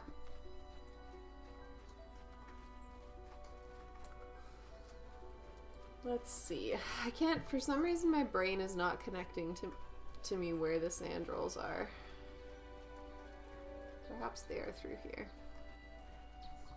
Have I not taken these remains? There was one remains I didn't get. That was a good call, actually, Talia. You called that. I thought I had gotten all the new remains, but you're totally correct. I did not. Right, so I can't go near that droid because it's upsetting. Okay, so this is the Sandral grounds. Okay. Oh, who are you fighting? Okay. Are you happy now, Bastila? Do you feel better? No, I'm not trying to leave the Sandral grounds. I'm trying to get to the Sandral estate. One of the other problems with this thing is that the two estates have incredibly similar. Whereas the armor is too damaged after the fight. I guess that's a fair reason for that to happen, but still, you know, if someone's got a sick helmet and you killed them by, I don't know, a lightsaber stab to the heart or something. If you see someone wearing things, you can just take them for yourself. See, that makes more sense to me than looting a corpse and getting items you did not see that person actually wielding.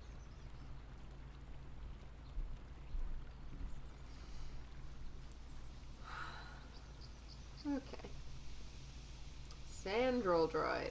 This is private property. By what authority are you trespassing on this estate? Okay, interesting. It's a chance thing. Interesting. Interesting. Huh. Oh, Dark Souls is like that. Huh. The council. If you are here because of Shen Matale's disappearance, you are wasting your time. That makes sense. That makes some sense. Pokemon too. Oh, right. Yeah, it seems pretty consistent in this game in terms of what you get for going to certain places. It doesn't seem like very much of it is up for chance, which is interesting. Nurek left orders he was not to be disturbed, but given the circumstances, I will make an exception. Go into the main hall. Nurek will meet with you there. He's the only blue droid I remember seeing who's actually physically blue the whole way around him.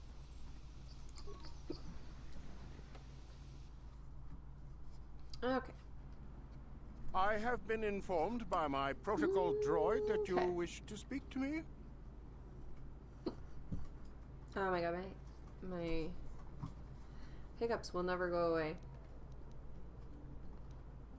I feel great sorrow at the young Matalier's disappearance, but they are not the only family to suffer such a tragedy. Dantooine is a dangerous place. Not all families. My own son, Cassius, has been missing for some time now. But I know nothing about the disappearance of Shen. Perhaps he and Cassius now share a similar fate. I brought my family here to find peace and safety. Jedi are renowned for their fairness in pursuit of justice. There is nothing to fear from us, unless you have something to hide. I trust you will show yourself out. If not, my security droids will be sure to deal with you. I guess I wasn't nice enough to this guy. That's okay. You are here from the council, are you not? Looking for Shen Matale? It's true, it is useful. My name is Rahasia. Nurek is my father. He has not been himself since Cassius disappeared. He is mad with grief, and he is convinced the Matales are responsible. He's not thinking rationally.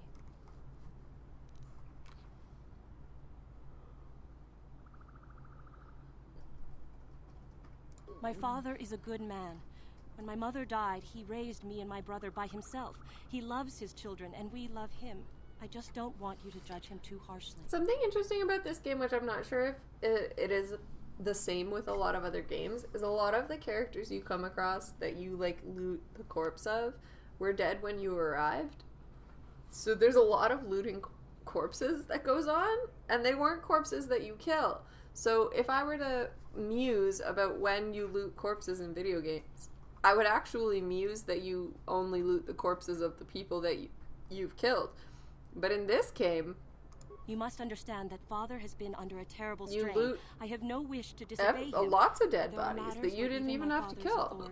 Is not absolute. It's kind of extreme. My father has kidnapped Shen Matale. He is holding him prisoner here in the compound.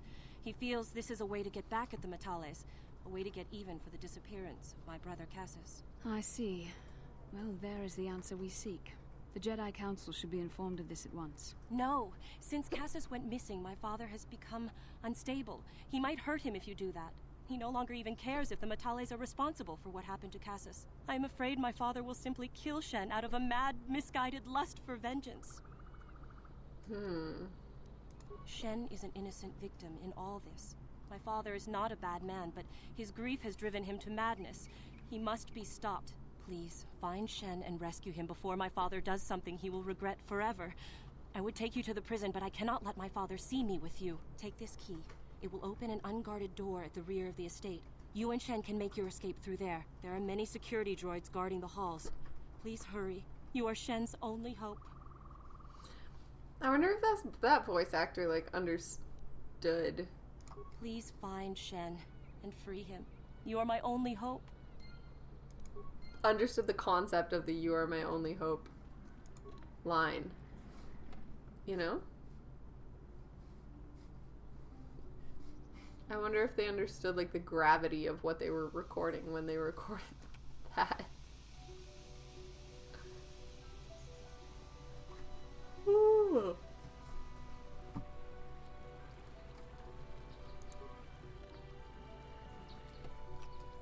In the secret door. Ooh. And already under attack. Terrific. Terrific. Get in the door. Get under attack.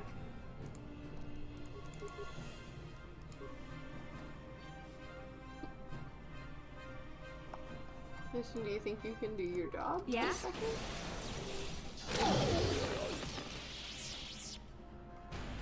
No, you can't. I'm here. I guess that, yes? That mine was too much for mission. I'm Just here. Totally exploded.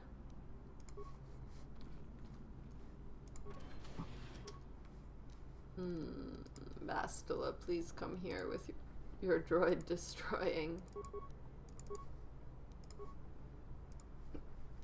What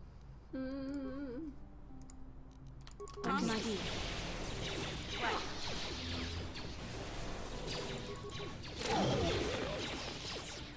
Oh, there's two of them in here. I thought there was one. That's okay. What can I do? Oh, you don't have to do too much, as it turns out.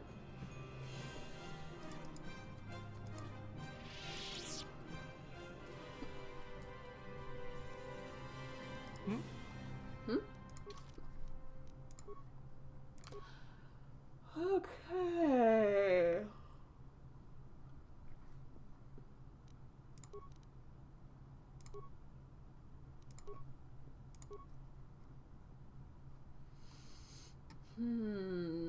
What do we need?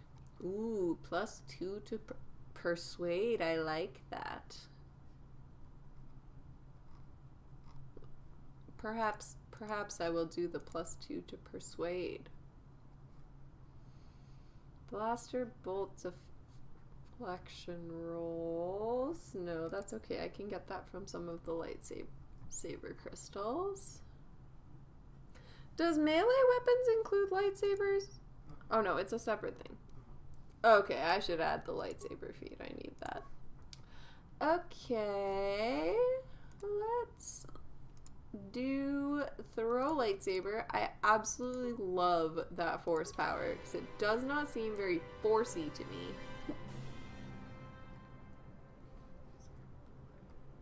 Oh, like are Fallout 1 and 2 different from 3 and 4 in like the way the items work? Is that a way that they are different? That's very interesting. What? Interesting. Huh. You would think that within the same franchise, things would be, like, pretty...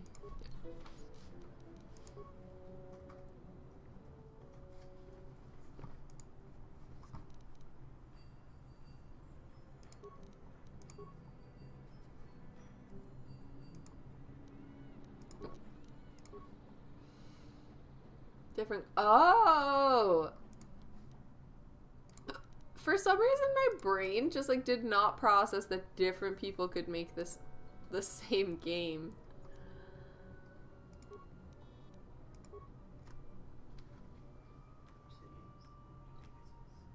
Oh, interesting. Huh.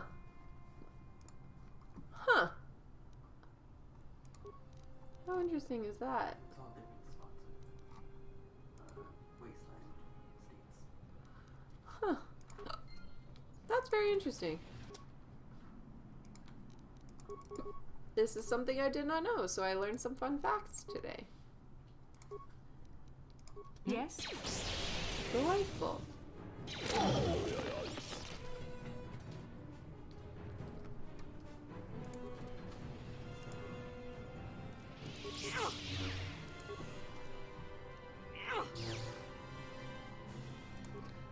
I like that when you bash boxes open in this game, the box is just like politely open for you. They're not broken or anything like that. They just kind of open because you hit them really hard. I think that's fun.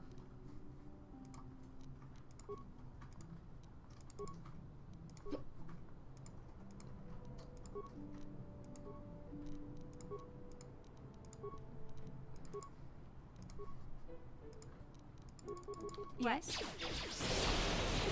I'm here.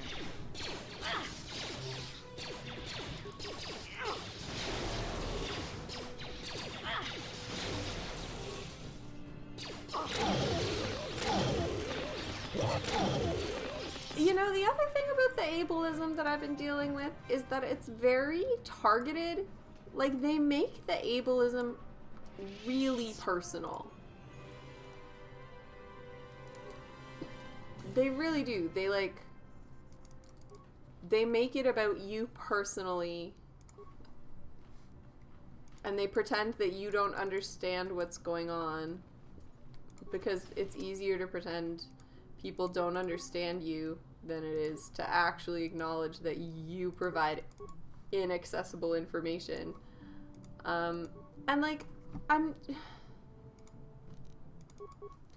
don't feel bad for people that did a shitty job with accessibility, you know? Like, I'm not here saying, like, oh, these poor people who failed to accommodate disabled folks. But it just seems like such a friggin' predictable ass thing to happen. Like, it just seems, especially when disabled folks have been saying for, like, example, I don't know, for an example, just a theoretical, hypothetical example, pretend you were putting on an event, and 3 months in advance of that event, a group of disabled people who you have the ability to contact as a group, you have their information all in one place, were concerned about accessibility. You know, and it's not just disabled people that would benefit from that accessibility. Every single person attending your little event would benefit from that accessibility. It would make all of your processes more straightforward. It would make all of your processes more accessible to everybody. But for some reason, the disabled people get ignored, and then the event happens, and then there's this big, like, Pikachu surprised face when the exact things the disabled people said would happen. Almost as if you should have listened to those disabled people to begin with, or something like that. Or something like that. Look, I'm only an expert in a certain number of things, but fuck.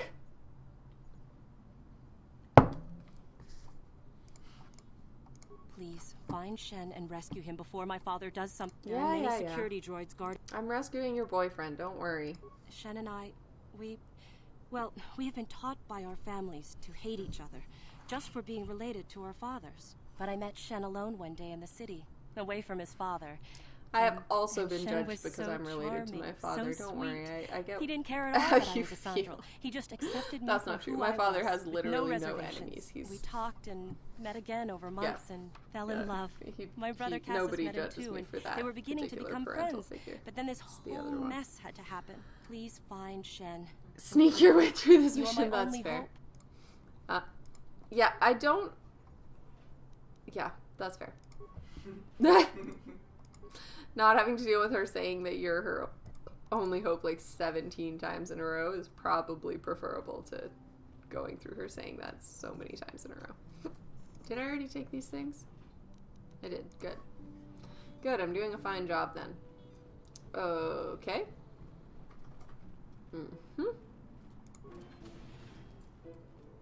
Wow, just a fully empty room.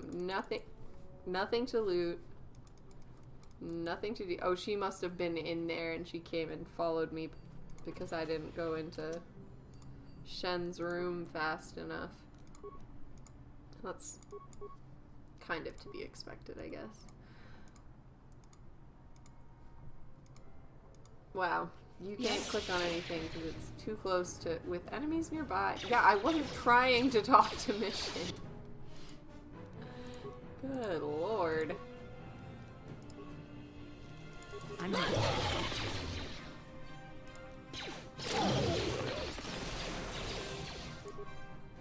You'll pay.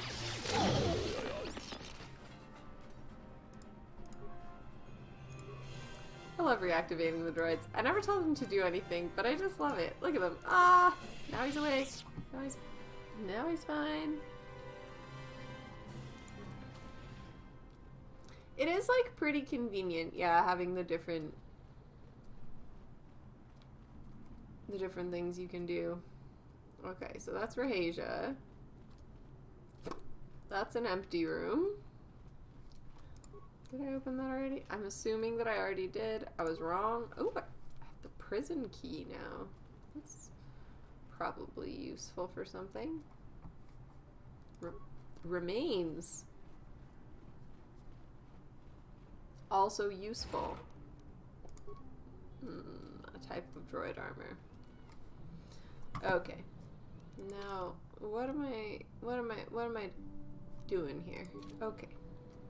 I thought one of these little inlets was the one with the boy was in. Obviously I'm wrong. But that's what I thought. Is it one of these that's still not open? No. Rahasia, what's going on? Oh, it's one of these. What? God, there's just so many.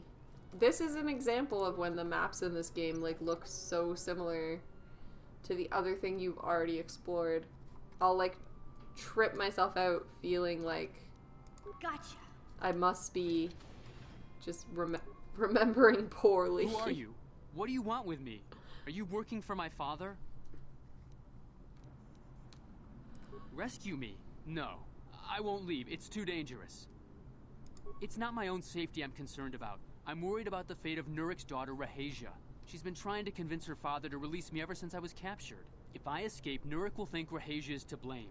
Nurik is insane with grief over the loss of his son, She kind of is to blame. She gave me a key. If I leave with you, it is Rahasia who will suffer. I cannot allow that. If you can convince Rahasia to escape with us, I will accompany you.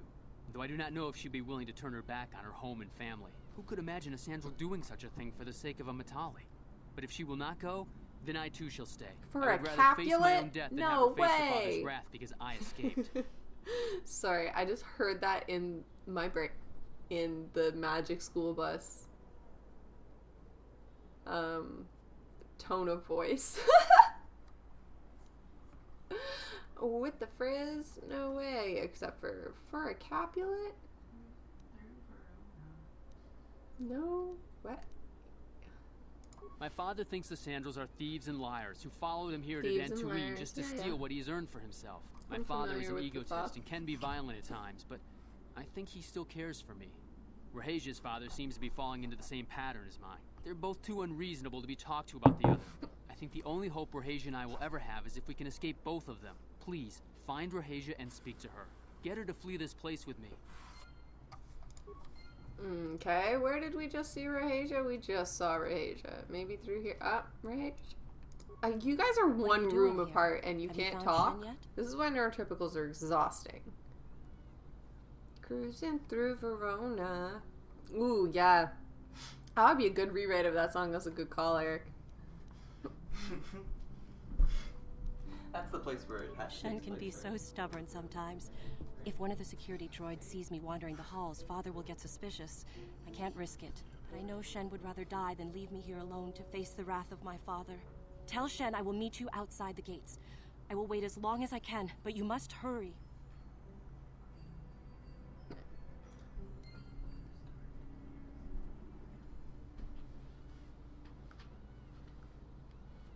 Interesting. Interesting. Okay. Hang on, but back through... Is it back through here that he was at? No. What's the other... The other way! Okay, hang on. I've got other shit to do too. I hate the fake doors in this game. One thing I hope they update about this game, in the new version, is I hope they don't have so many fake doors. Because using literally the exact same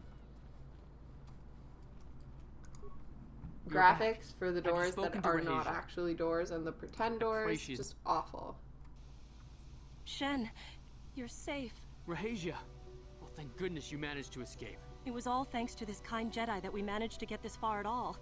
I thank you, Jedi, for all that you have done for us. I had a hard time being mean in this, No, we know that you must have gone to great personal risk to get us out of minigame? What is this called? Like a subplot? Side quest? But surely we can...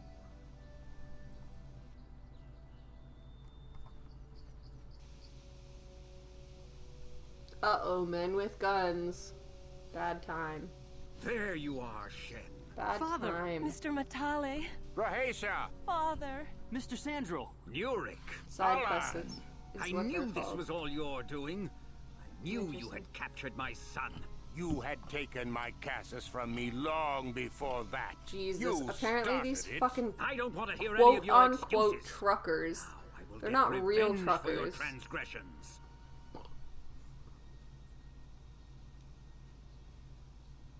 I'm not allowed to say why don't We you just never shoot asked each for other your and deal help, with this because Jedi. that'll give me bad Do guy not points. I'm trying to press run in a matters that do good, not concern good you. guy run. This is an internal affair for my family and is none of your concern. See, I have should trouble, not I think, interfere with our private delineating business, Jedi. between what's a side quest and resolved what's like very necessary character background. I think I'm not good at that yet. My son doesn't know his head from his backside.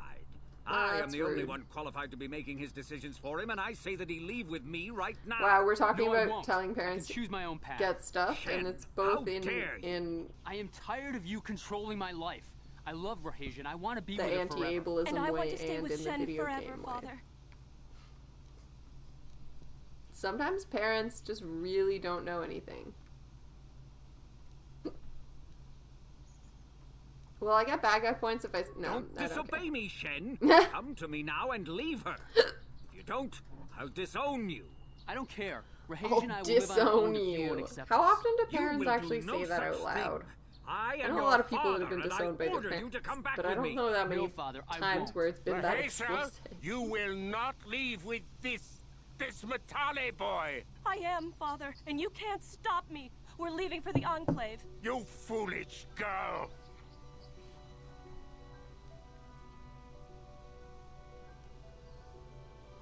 You expect us to just let them leave? Droids, stop them! You will not turn your droids on my daughter. Droids, don't let them take Rahasia. We appear to be at an impasse then. And they got away. It is your fault, darling. You were always too violent for your own good. That seems Me? clear. You were the one who rushed out here with war droids. War droids. will not rest until I have my Shen back. The Council will hear of the troubles you caused, Jedi. Indeed they shall. Uh-oh, I'm gonna be in trouble. But I got light side points, so it doesn't really matter. What matters is that the Force is pleased with me. That's what actually matters. The Force is happy that I did what I did in the light side kind of way. Not all of those options I made were actually light side options. I'm conscious of that. Please nobody call me out on that. I'm very familiar with the fact that I made some great choices there.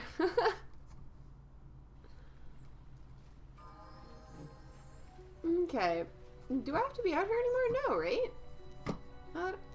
Now that I've done that, I can just go back to the Enclave. Good, quote unquote, exactly. I love that it's like, hey, you really need to speak to Bastila, but it gives you the option to not speak to Bastila too. A vision the two of us shared. But I am certainly willing to answer any questions the Jedi Council did not. Are you wondering why we shared the vision? Or why we even received it in the first place? To the first, I can only repeat the answer that the Council gave us. Our fates are linked. And for two as strong as we are in the Force, that amounts to a near physical bond. As to the second, I truly don't have an answer for you. The Force works as it will. And perhaps we should be grateful for what we've been given. Wow. Perhaps because we desired to. Perhaps because they came to this planet and were strong enough in the Force to leave a trace. Knowing that she's just bullshitting is a really funny way to be going through this. That would not be my first choice either. But choice appears to be relevant in this matter. We dreamed Would I about really know living about Bastila? I feel like because you've been we've dreaming meant about to, me or this because whole we time. needed to. There is no other way to look at it.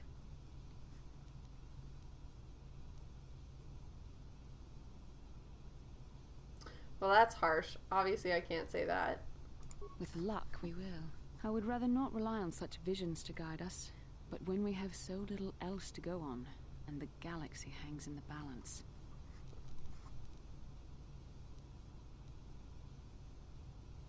I have no idea. It's obviously important, however. That is why we no must idea. I'm just talking shit. It's funny because after you experience like oppressive stuff for the next little while, every time someone says stuff that's rooted in oppression, your whole brain is just like, no, this is totally intimately related to this thing that I experienced earlier today. This is a good example. Somebody saying, I have no idea, I haven't bothered to learn about this, but it's really important.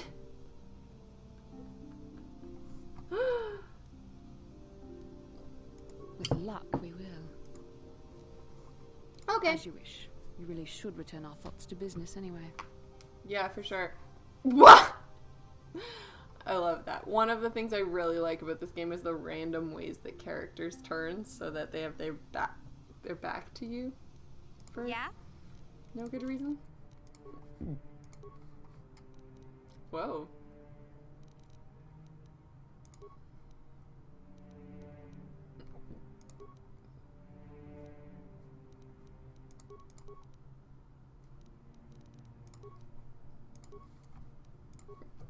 That was a lot of points to ask me to use without actually allowing me to max anything out. Oh well, though. What does Bastila need?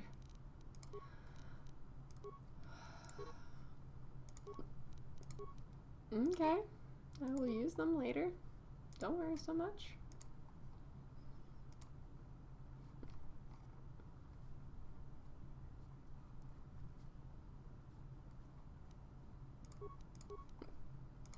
I'm gonna try to use Force Valor with Bastila. I always forget to do that, but I'm gonna try. Probably won't do a good job.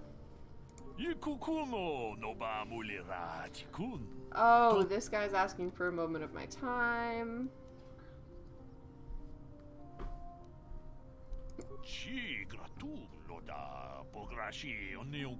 Representing a human citizen of Dantooine.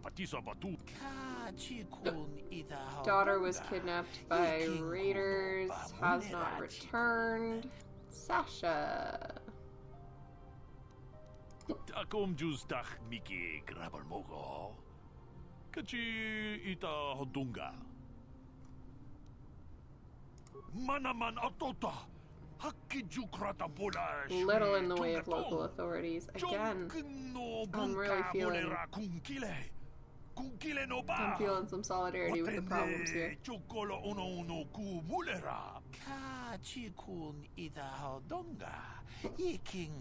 Oh, these hiccups are not going away.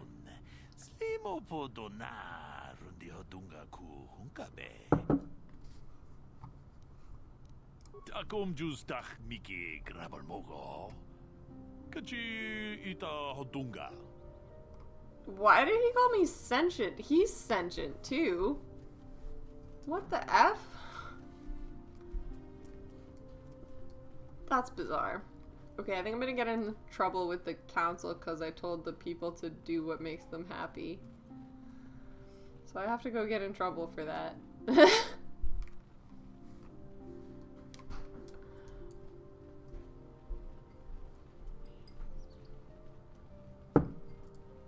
Oh my god, I'm absolutely dying of the hiccups.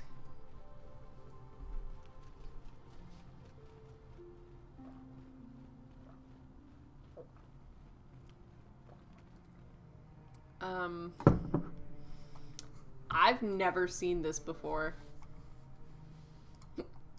I did not know that these two actually come to the Enclave. Our families have cut us off completely. Had the council not taken us in, we would be foraging in the wilderness to survive. And would have been eaten by the kath hounds. I agree.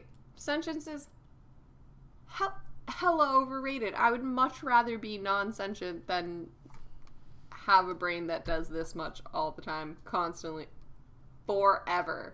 We're waiting before the ceremony. Hopefully in time our fathers will agree to attend. If not, we plan to have a small, simple ceremony. You will be invited, of course. No, thanks. Nice, got a wedding invite. I've never gotten that wedding invite. Rahesia and I cannot thank you enough for what you've done for us. Now we will finally have a place to share our love, without fear of reprisals from our families. Any kids on the way yet? Wow, just do the most het shit for a second. Rahesia and I cannot thank you enough for what you've done for us. Now, Rahesia and I can spend the rest of our lives together. All thanks to you. I don't know, I feel like you kind of made that choice by yourself. Happiness you deserve. Rahesia and I can... Nope, I already heard you. If they do not, well, perhaps we will travel to Coruscant or to the core worlds and make our fortunes there. Good luck to you both. May you find the happiness you deserve. I don't think that happens. But that's okay. We did our job. Yeah, you're in the way, Bastila. Again, these fake doors. Tired of them. Hate them. Do not like the fake doors. Not a fan. Not a fan of the fake doors. Okay, well that's fun. I didn't know you could come get a little update from them once you were in this part of the situation. Excuse me, Belia. Okay, I expect to get yelled at by the council now for being too nice to people and not harsh enough. Ah, you have returned, young Padawan. Have you discovered what it was that Revan and Malak completely forgot I had also ruins? done that. This news of a Starforge is disturbing. Action is required, but we must not do so in haste. We must discuss recent events in light of this new information. We should consult the Jedi archives to see if there's any mention of the Starforge and what it might do. We must learn why Revan and Malak sought it out. Return to your ship with Bastila, and we will summon you when we are done. Padawan, you have done well in discovering the star map hidden within the ancient ruins. But there is more you must do in the battle against Malak and the Sith. We Jedi know victory over the Sith will not come through martial might. Ooh, a researcher that I really respect just liked one of my consulted our tweets. vast Ooh, archives in an effort to discover real the life's nature weird, of this man. Starforge. Real All life my is efforts very have weird. been in vain. Still, the Council are in agreement. The Starforge must be found. Revan and Malak sought it out when they began their tragic fall. The Starforge is surely a powerful tool of the dark side. You know what else is a powerful tool of the dark side? You 4 planets. Ableism. But it was incomplete. It did not show the location of the Starforge itself. We believe there may be similar star maps on other planets. Each star map... Okay, look, Bastila had that concept a while ago, so you're obviously very behind Bastila. The Jedi... Yet if we... Secrecy is our best defense against the Sith. But it would be foolish to send you on this quest without someone to aid you, young Padawan. Yeah, Bastila because will this is a accompany you. ridiculous world-altering powerful mission. connection You should not send one person you don't even trust that might much be on the that key mission. to unraveling the mysteries uncovered Doesn't by work. Revan. And Juhani has also asked to accompany you. After long deliberation, we have granted her request. I guess they were Juhani deliberating on merely that while I fell to was the dark side. matchmaking. Perhaps her presence will serve as a reminder to you of the dangers of that path.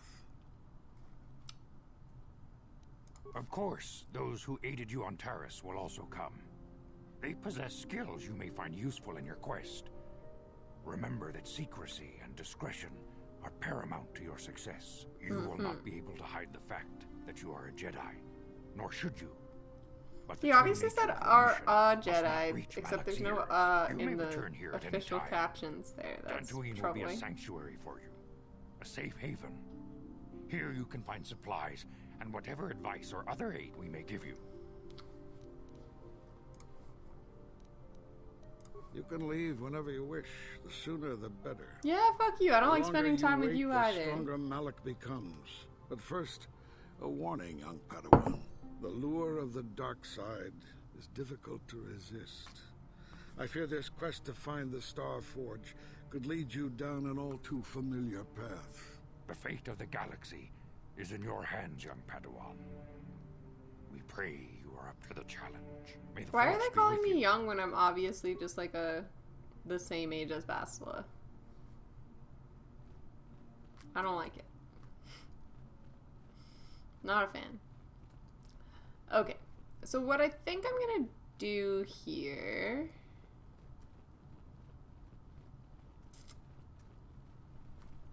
You have done a great thing. One of our own had strayed, but you have returned Juhani to the Order. For this, you deserve the highest praise. Wow, that's all, huh? That didn't feel like the highest praise, dude. Oh, that dude said he would give me money for getting rid of the Mandalorians. I wonder if he still will.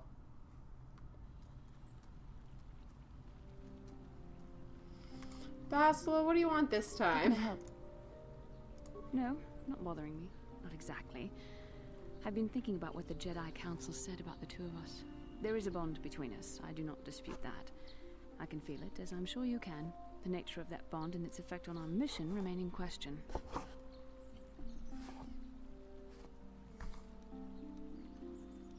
Necessary, perhaps, but it is no guarantee of our success. Wow. I admit, I'm a little disturbed that such a bond could be possible in the first place. I saw your service records when you were transferred aboard the Ender Spire, but nothing beyond that. I know very little about you. I'd like to ask you some questions, given our relationship.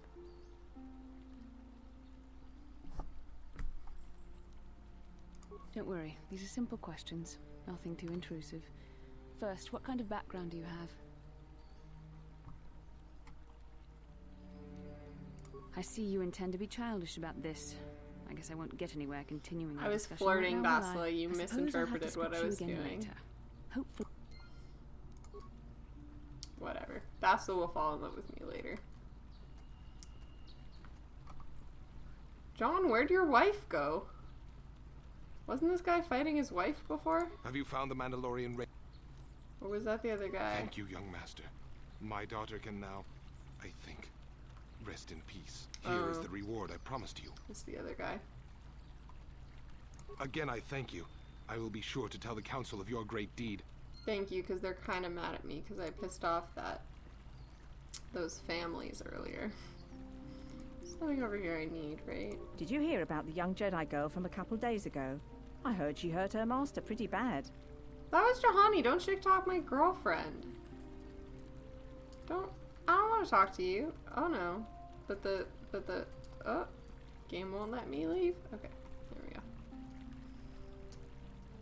Okay. Not a problem.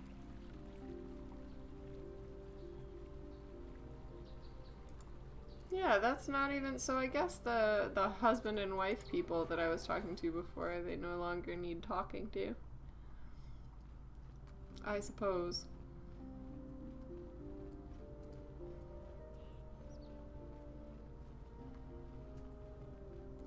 Mission, good lord, you are in the way. Huh? Huh? You're in the way. Okay.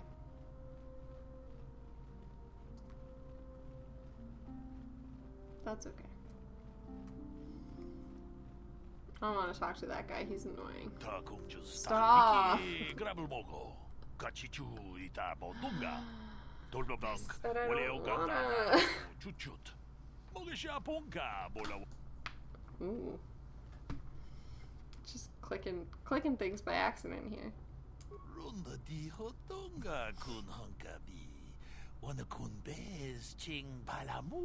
I'm not sure if I'm actually supposed to mistrust this guy. I can't tell because they use the exact same sound clips for all the people that speak this language, so there's no like intonation differences. So there's like no actual like emotional content to draw from to try and figure out if they're just fucking around or if they actually mean what they're saying. Which is not my favorite.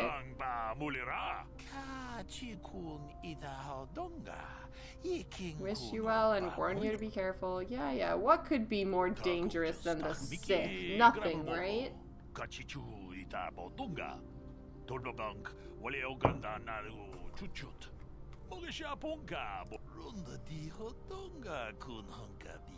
Ah, the Tarentatic. Beast that feeds on the blood of those who are strong in the Force. It's those delicious midichlorians. They just didn't have the word for it at that time. That's a lie. The episode 1 had already come out at this point. So they did have the language. They just chose not to say midichlorians are delicious. Which seems to be the general reason Tarentatics feast off of Force people. So.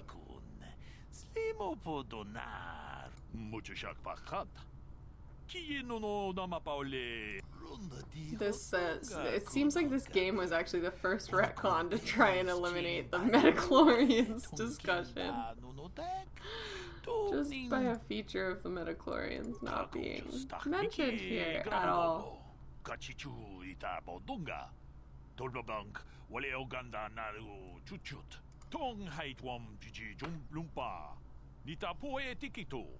Dolpa da bonqualeo gondona chuchut. Kachi chu ita dundonga. Yumalita kuto tun. Chilamulane ni dubobo. Kachi kun ita hodonga. Yiking kuno ba. We ita nandayata. Bunch of Jedi vanished during this period. We did not know they had been slain until their mutilated bodies began to be discovered. So this is, again, this is like the third time we've talked about the Jedi sending people consciously into missions, never hearing back from them, and not doing anything about it until they find their bodies. Not great. Not great.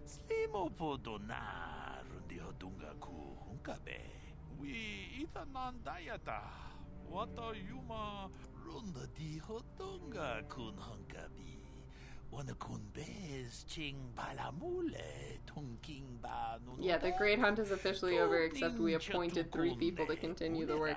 Again! Exactly like the ableism I faced today. Disabled people are not allowed to participate, except we are going to cherry pick who we would rather work with. And that's who we're going to work with on this stuff. Not the general disabled people, but our specific cherry-picked friends. That's who's going to continue this work.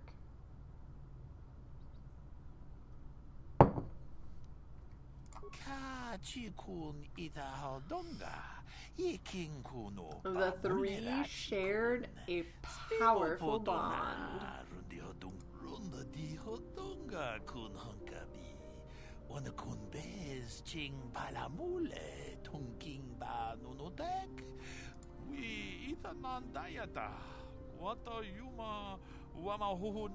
Yeah, you need the tokens. Yeah, the tokens are really brutes right now too, because they're like people who don't consider themselves disabled until they can say that to invalidate other disabled people. Like they talk about how like I'm not really disabled because my disability is actually this or that. And the only time they will identify as disabled is when they can speak over other disabled people by saying, no, I don't think this is a problem.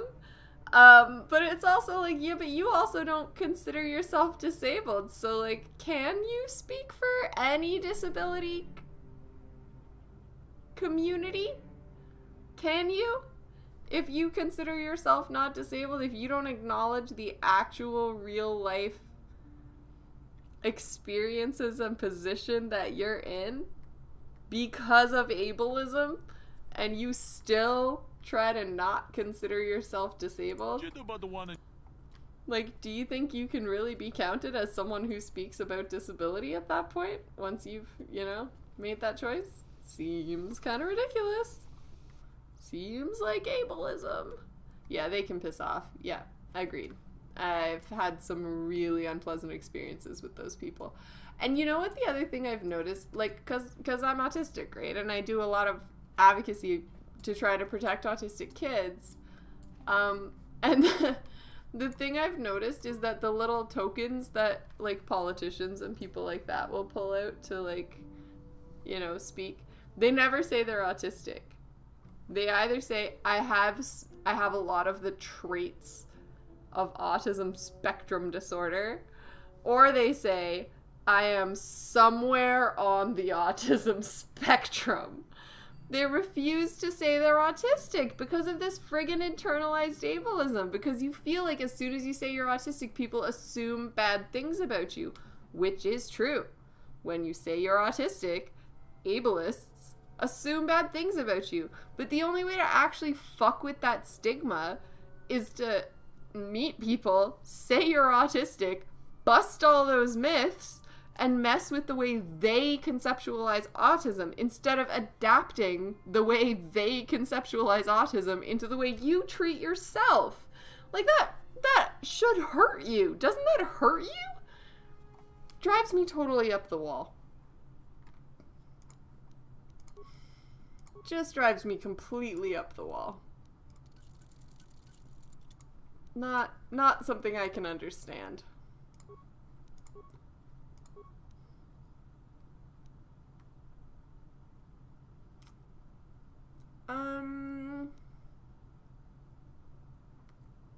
Please post a meme. Please do. I'm quite a fan of new memes at all times, so absolutely.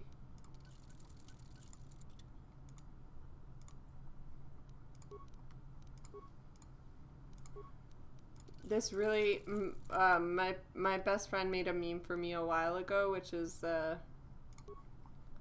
about ableism coming from inside the organization that you're working in, which is just a very good meme. I'm just in a meme, friend. Yeah, good. Put it in the Discord. Absolutely. People need memes right now. People who are going through lots of ableist things, they need memes. We do. It's like lifeblood. We were having conversations, I'm a TA, and we were having conversations with my students this week about the ways that, oops, there we go. We were having conversations this week about, like, social media and tech and all of the problems that come for, you know, young people who are just beginning to experience the the internet and who are being exposed to all kinds of things. And, like, part of the point of the class looks like you're having That's a very good meme. That's a delightful meme. That's very good. That's exactly what's about to happen tomorrow that we're all about to have to deal with. That's very funny stuff. That's good. I like that. That's very... I'm gonna be using that all day tomorrow. The way I acted towards you before, April. What was wrong? That's funny.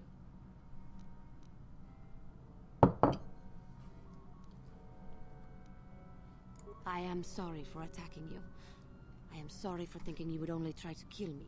I hope that by helping you in your task, I may redeem myself in your eyes, and in my own.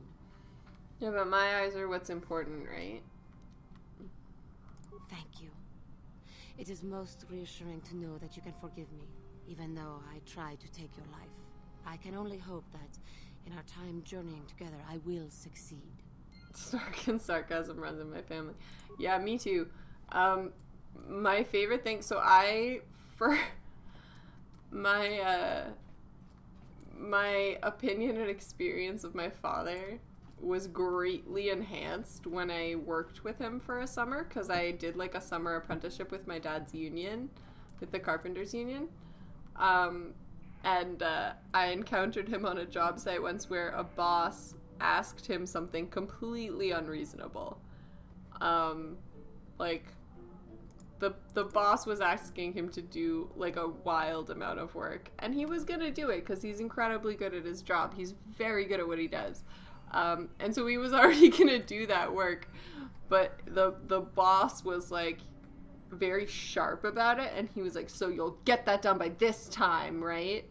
And my dad gave him, like a bunk estimate as a joke. And he was like, yeah, that's only gonna take like 3 weeks. And he said it was such a stone face that his boss didn't understand he was kidding. So I got to watch his boss like boil over like a cartoon tea kettle. And like literally like his face changed and his body language changed and everything about it changed. And then my father, who was making a joke, like burst out laughing because he was like, oh, my joke worked. My joke confused my boss. And his poor boss was like so confused because he was so serious about it. And it was delightful. It was very good stuff. I gained like a serious appreciation for my dad that day because it was just so fucking jokes watching him fuck with his boss that way. Oh, it was precious. It was very good shit. How did you know? I'm a Jedi. I am far too disciplined to betray my emotions with outward physical displays. Really? Because I think you're in love with me, We both know the real reason you have some idea of what I'm thinking, the bond we share.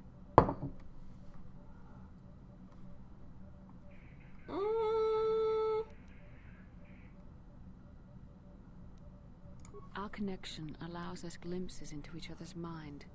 We can feel some of what the other feels, and what I feel within you troubles me. A Padawan must receive considerable training. Okay, you were there while I was trained on Dantooine. Often it takes years before using the Force can be considered. This is silly. The fact that you are so strong in the Force and with such relatively little training could have terrible consequences. For you, and for everyone around you.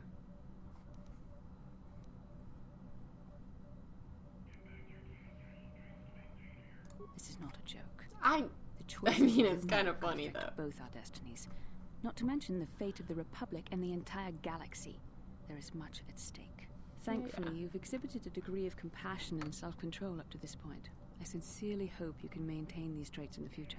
We must all resist. Somebody told me that today, that I did a very good job speaking calmly and respectfully in the face of ableism.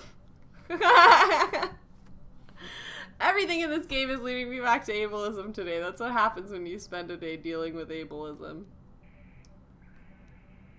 I'm sorry if I come across as harsh, but I am concerned for you, for our mission, and for myself as well. Our destinies are intertwined. Everything one of us does will have consequences for the other. Any reckless behavior on your part is likely to affect me as well. I know you're in love with me, I understand. Yes, that is true. I will do my best to guide you, but I am no master. Not yet. And there are times when I find the sheer strength of your power almost overwhelming. Your power could be a gift or a curse. When you need guidance or advice or support, I will do my best to help you stay on the path of the light. I only hope I have the wisdom to help you through the dark times. But for now, we should return to our mission.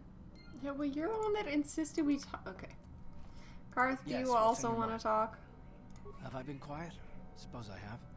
I guess I just don't like being left out of the loop. You were born out of the loop. That's harsh. That's harsh. No? Well, you certainly aren't helping matters any either. Wow. And it's really starting to irritate me. For one thing, I want to know what the Jedi Council said to you. They pulled you in there and refused to tell me a thing about it. I'm rather curious to know what went on, and why they didn't keep you on Dantooine for training. Isn't that strange? And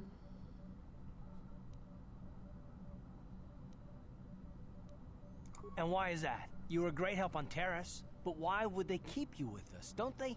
With they have to you? train You are not part of this mission, Karth. You're coming along with me. A bond? What kind of bond? You mean to say that they told you that you were tied to Bastila in some way? I have trouble believing that. You're a neophyte Padawan who's been saddled with the responsibility of tracking down these star maps. Why? That's not normal. I am not trying to provoke you or to imply that you're somehow responsible for the Jedi Council, but I don't know, dude. give me It a kind of hand sounds here. like There has you to be are. a reason.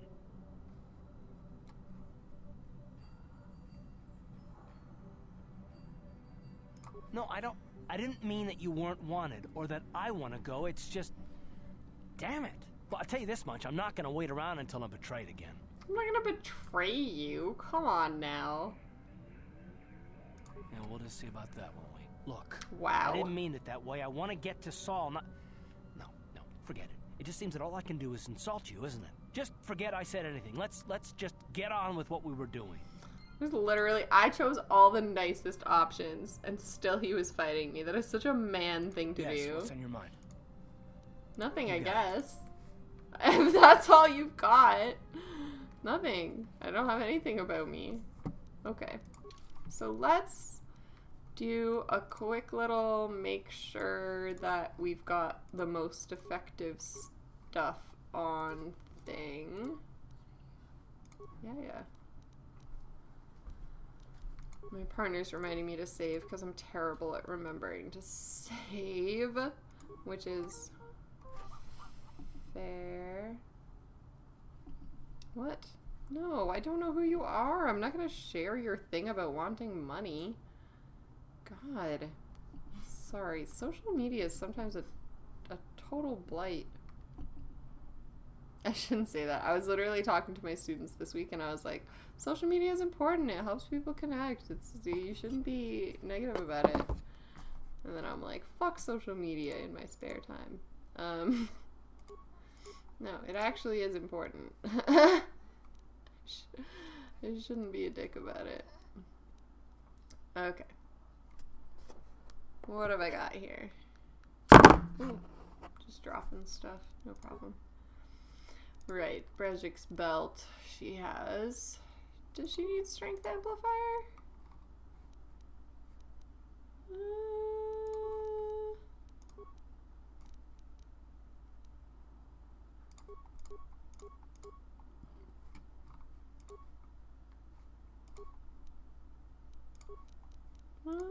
I don't know if he actually needs that.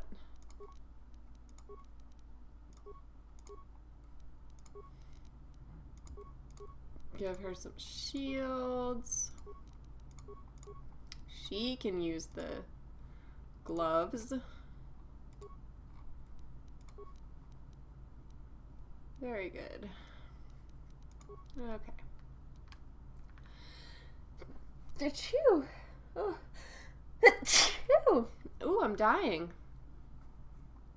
All of a sudden I'm dying. Hang on. Oh my gosh. Okay. No, I'm okay. Okay.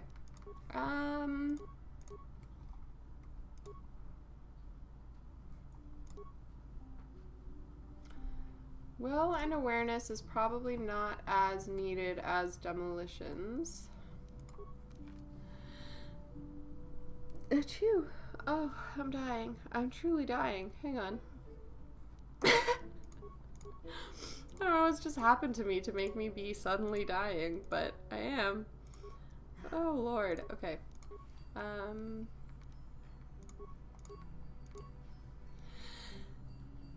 Achoo. Ooh. Ooh! Sudden sneeze attack. Totally Ooh. Okay. Yeah.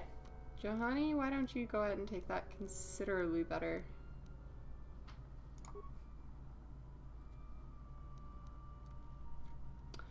I am faced with a real problem here. Now, some of the Jedi robes are very specific colors. So, for example... Where are you, Juhani? Oh, no. Come here, Juhani. Juhani has, like, a default red... yeah. So Juhani is default red, but unfortunately we were using Canderous as red. So now we have two reds. But if I were to use the other Jedi Knight robe for Juhani, which is blue, then I would kind of be stepping on mission space, because mission's supposed to be blue. Ooh. They have made this hard for me. As a person who is on purpose attempting to play with a rainbow of things. Yeah, maybe, but I mean, the green that so this guy is, I currently have Kath as green with this Achani fiber armor. I'm gonna have to look into the different kinds of armor that I have the potential to get so that I can really maximize my rainbow stuff going on, because yeah, mission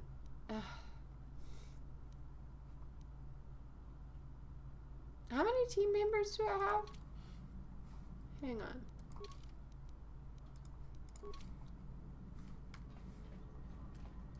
I can't do math or count or think right now because I was dealing with ableism all day. Okay, here we go. 9. Well, that's more than there are colors. So the droids don't really have colors. I guess HK is just kind of brown. I guess HK is kind of orange. HK is kind of more orange. And then, yeah, T3 doesn't count because that's just like white and gray. That's not part of the rainbow. Okay. Okay. And then the only thing Zalbar can have is his hilarious red suspenders.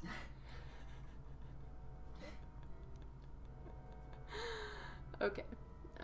So since Z can only have his red suspenders, and then we've got this white and gray friend, I guess what we do is we put... Okay, hang on. So if I'm being purple with my wonderful purple armor that I stole from that other guy, Davik or whoever, and then green, Kath's got green armor, mission is blue, then I would need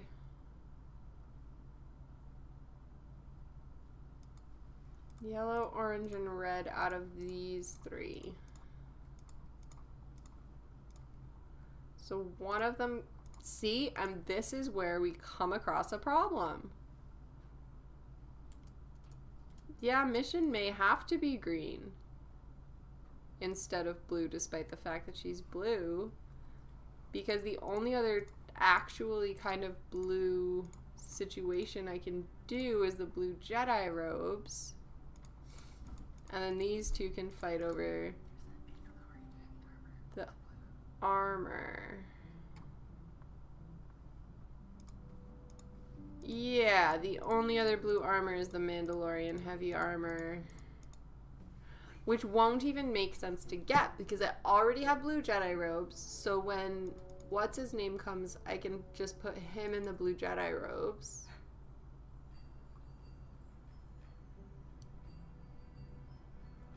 This is a real challenge. Ooh, can't cancel at this screen. Oops. Okay, hang on. I am gonna have to level up a bunch of people that I haven't had in my party for a while, so maybe I'll do that and then I'll sign off and go to the work that I have to do still, which is a bunch. No, no. I wish to help. Wow. Yeah, T3 is deezed.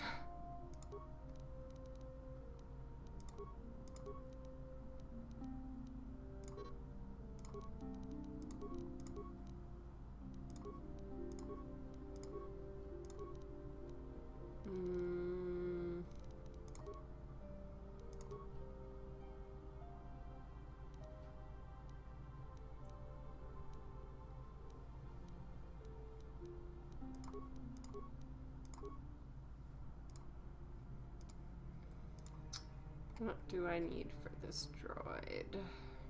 Right, the droids have like almost no feats, so they end up with all of the feats like by default.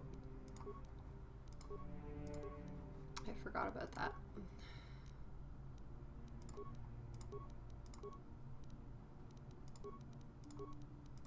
Yeah, let's make repair higher, because this guy's gonna run himself into trouble too at random times.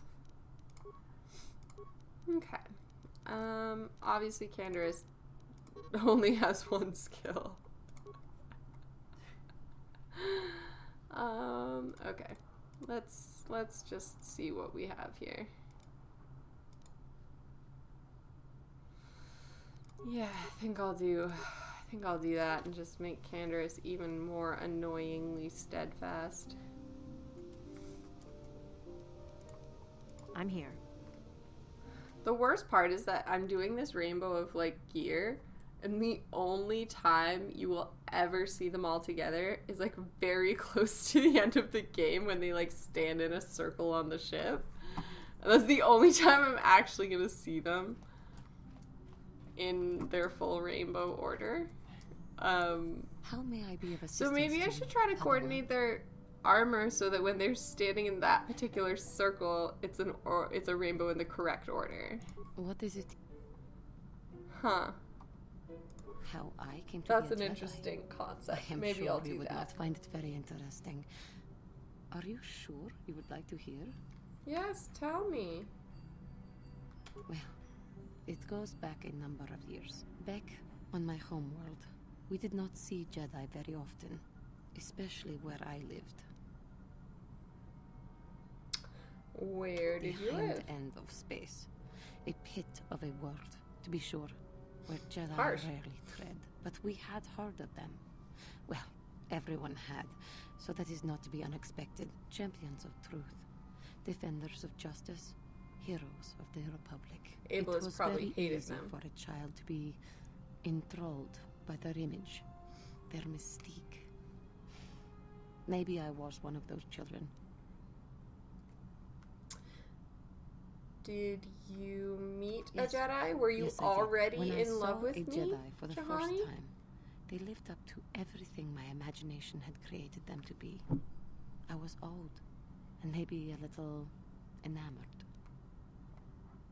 They were quite striking, especially the tales of their leader. From that moment on, I knew that I would have to try to become a Jedi. To lift myself out of the rut I had been living in for years, and to make a real difference as the Jedi wore. The foolish delusions of a child, but this child made it happen. As And it soon wasn't as I was delusion. able, I left my world and Come went on, in search Juhani. of them. Give yourself some credit. I found them and was accepted. I had been living my dream on Dantooine for several years before you came, although There's like perhaps I was nothing not on entirely Dantooine. ready. There's just like open I'm not fields and completely kath suited to the hounds. task. Otherwise, I would What not. were you doing for But years, thanks to Juhani? you, I have been redeemed. Perhaps I may yet live to see that dream of mine come true. Come, there is much we should do. Let us not waste time talking. Action is what is needed. Okay, but I wanted you to talk to me, so you're not actually helping my preferences, but that's okay. Is this a time when I can start asking these guys to make me stuff? Because I want Mission to make me some security spikes. Hey there, what can I do for you? I'm not the one you should ask. Sorry. Okay. Hey there, what can I do? No problem. Just so happens I've got one here I've been working on. Here you go. I'll just add it to our inventory. Anything else you need? Don't tell me you believe Lena's lies. Griff might be working as a miner on Dantooine, but the rest of her story is Bantha Poodoo. You can't trust someone like her. At least Griff's free of her clutches. I'd like to go speak to the Circa Corp rep on Dantooine if we have time. Maybe I can arrange to see my brother again. I just hope he's not in any kind of trouble when we do. Yeah, I'm sure that'll be the case.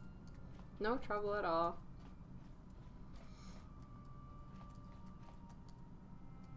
Okay, I'm not going to do any more talking to these people because, like in my normal everyday life, I am burnt out from talking to people. What I will do is come back here, see if Bastila needs any kind of affirmation. Yes, I did. I wanted to speak to you about our mission and what lies ahead for us. It seems fate, or the Force, is driving us into a confrontation with the Dark Lord. You must prepare yourself for when we face Malak. The confrontation will be difficult for you. I remember how hard it was when I first faced Revan. It's true that due to my battle meditation, I was God, her and her battle meditation. It really is striking that they use her battle meditation as like a plot point like 17 times. Our mission was to in capture this Revan game, if possible. and then battle meditation is never mentioned anywhere else in the Star Wars canon. It was his desire to kill us and his master both. Thankfully, we narrowly escaped the vessel as it exploded.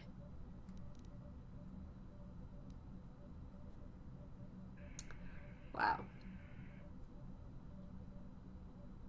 True, I suppose. And yet the outcome of that battle was unexpected. To all of us. Revan's end was unforeseen. As I said, we were there to capture Revan alive. The Jedi do not believe in killing their prisoners.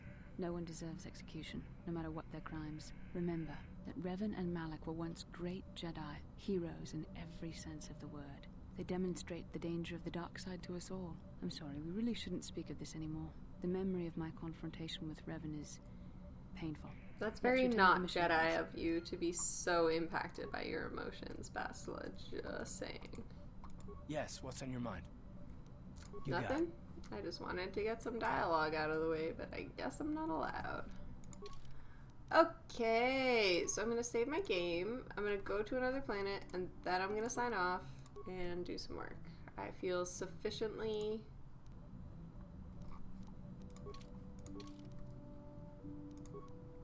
I feel that I have sufficiently decompressed from my terrible day of dealing with ableism. Oh, I love the tiny cutscenes.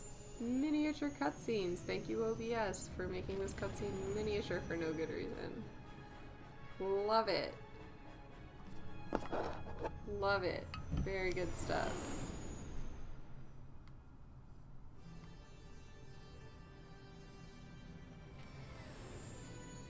Mm-hmm.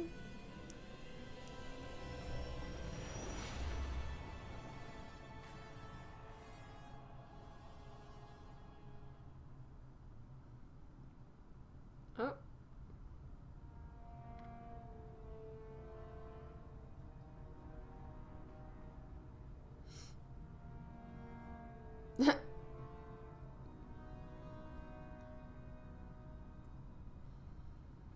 Lord Malak, the Star Forge is operating at 200% capacity, far beyond our expectations. I am more interested in the young Jedi I'm not. and her battle meditation. Have you learned how she escaped the destruction of Taris? She was aided by Kath, a decorated war hero of the Republic and a legendary soldier. During the Mandalore Wars, he was honored many times for his bravery. You know this man? Yes, Lord Malak. He served under me when I still followed the Republic. You could say I was his mentor. Interesting. How did you acquire this information, Admiral? An eyewitness, Lord Malak. Oh. Right, this mother. Nord, a bounty hunter, was there when Bastila and Kath escaped the planet. Apparently they left him for dead. A Jedi and a war hero. Forget about him every time. Survived the encounter. I am hard to kill, Lord Malik. Carlo has agreed to help us capture. How did he keep all of his? I love how tiny he is. Number one, compared to Malik. Malik's freaking huge. And little Callow Nord's a little baby. That's cute. The young Jedi taken alive, if at all possible. Lord Malik, forgive me. There is something else. May we have a He didn't get ears of the common soldiers. I trust you are That's not true. wasting my time, Admiral Karath. I promise you will be very interested in what Carlo has to tell you about Bastila's other companions, Lord Malik. It's an abrupt end to a cutscene.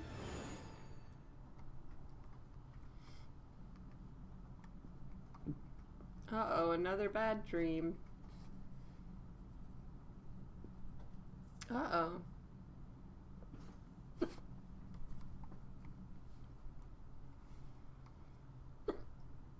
Oh no, the game was too much. Broke the computer. Yeah, it's very unclear how he escaped terrorists, because I stole the ship that was there. And he certainly didn't come along with me.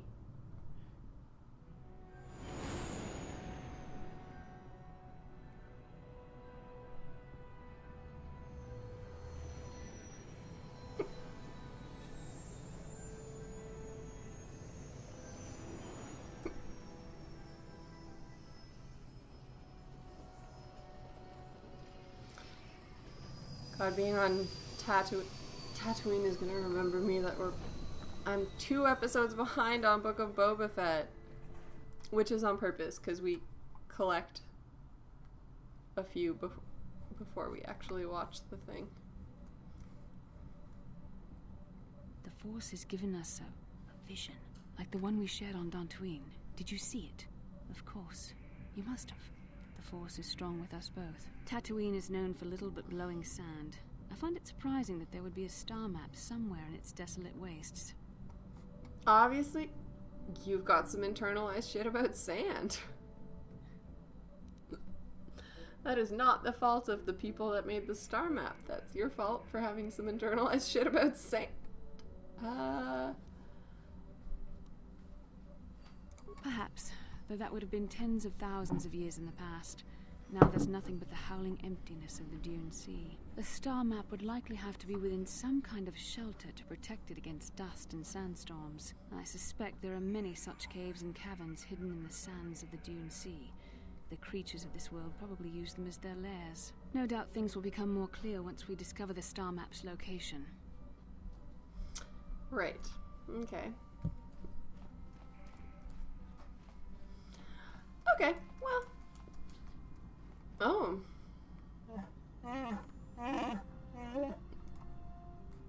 What do you mean something's not right?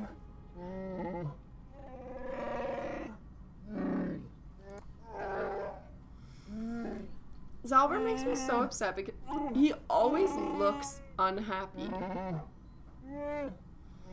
And I feel bad. Because he always looks so unhappy. I forgot I have to do the, like, wandering around the ship aimlessly to unlock the little kid mission. So I'll do some wandering.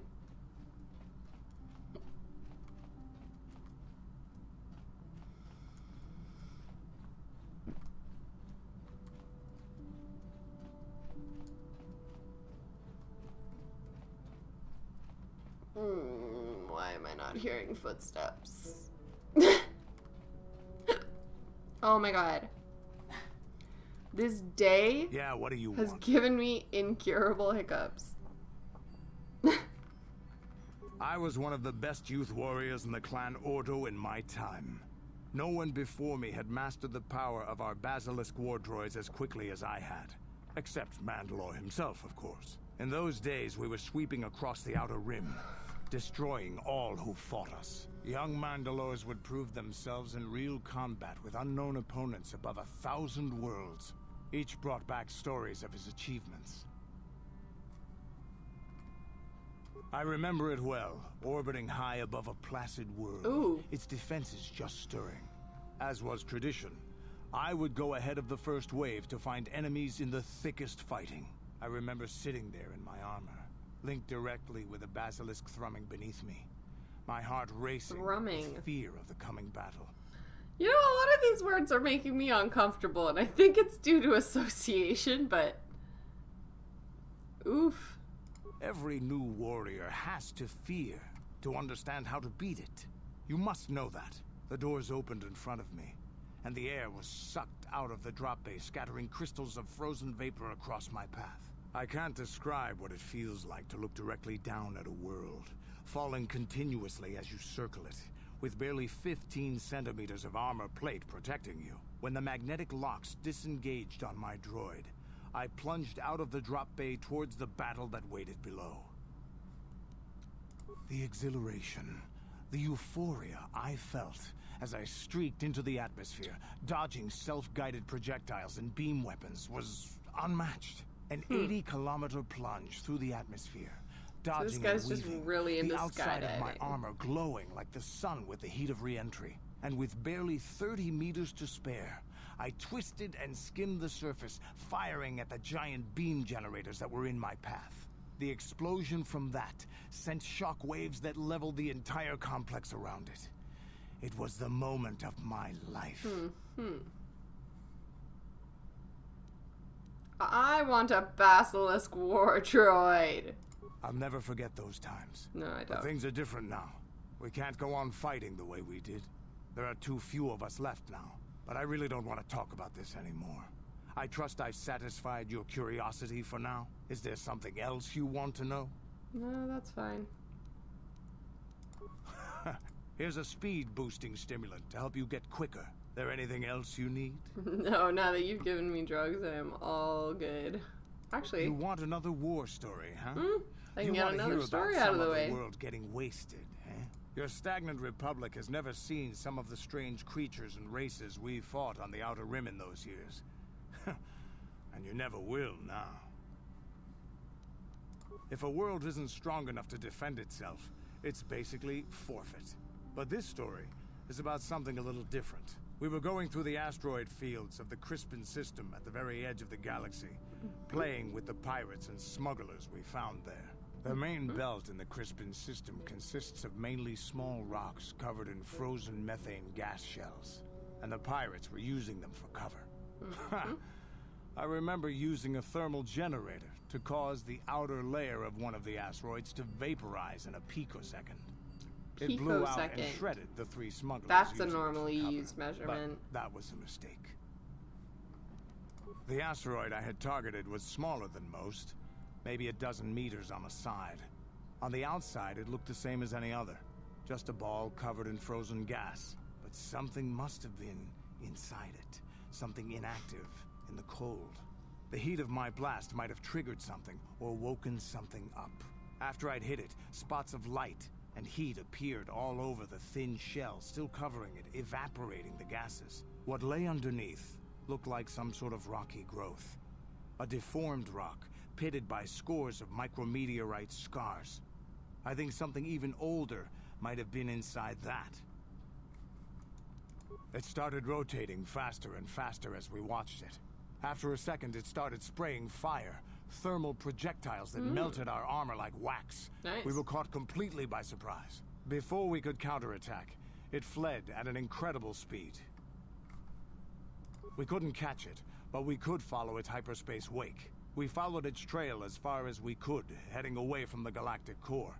When it finally led beyond the edge of our galaxy, we abandoned our efforts. Anything that wants to commit suicide in that great void is not worth our trouble trying to catch. That's the only story I have for now. I'll tell you some more stuff later if we get the chance. Is there something else you want to know? Tell you some more stuff. No. Your choice. Your choice. No, it's the fact that you have nothing else to say to me. Okay. Okay.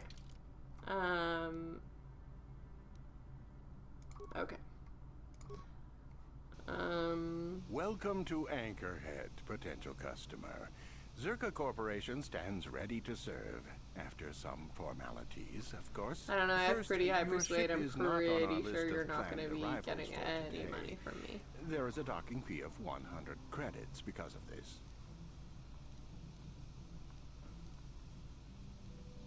That would... I assure you that the fee is not...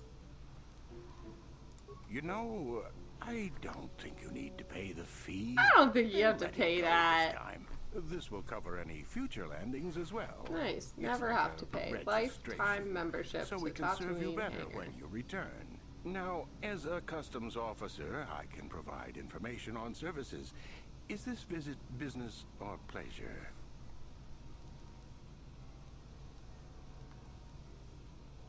Actually, I don't want to talk to Anything you. else? I'll be here. I actually just came out of the ship for game reset reasons. But I'm gonna save here and go deal with my other things. I feel a little bit better now that I've played some Star Wars, which is good. I have another day full of ableism tomorrow to deal with. So I have to prepare for my other day full of ableism. So I am gonna save.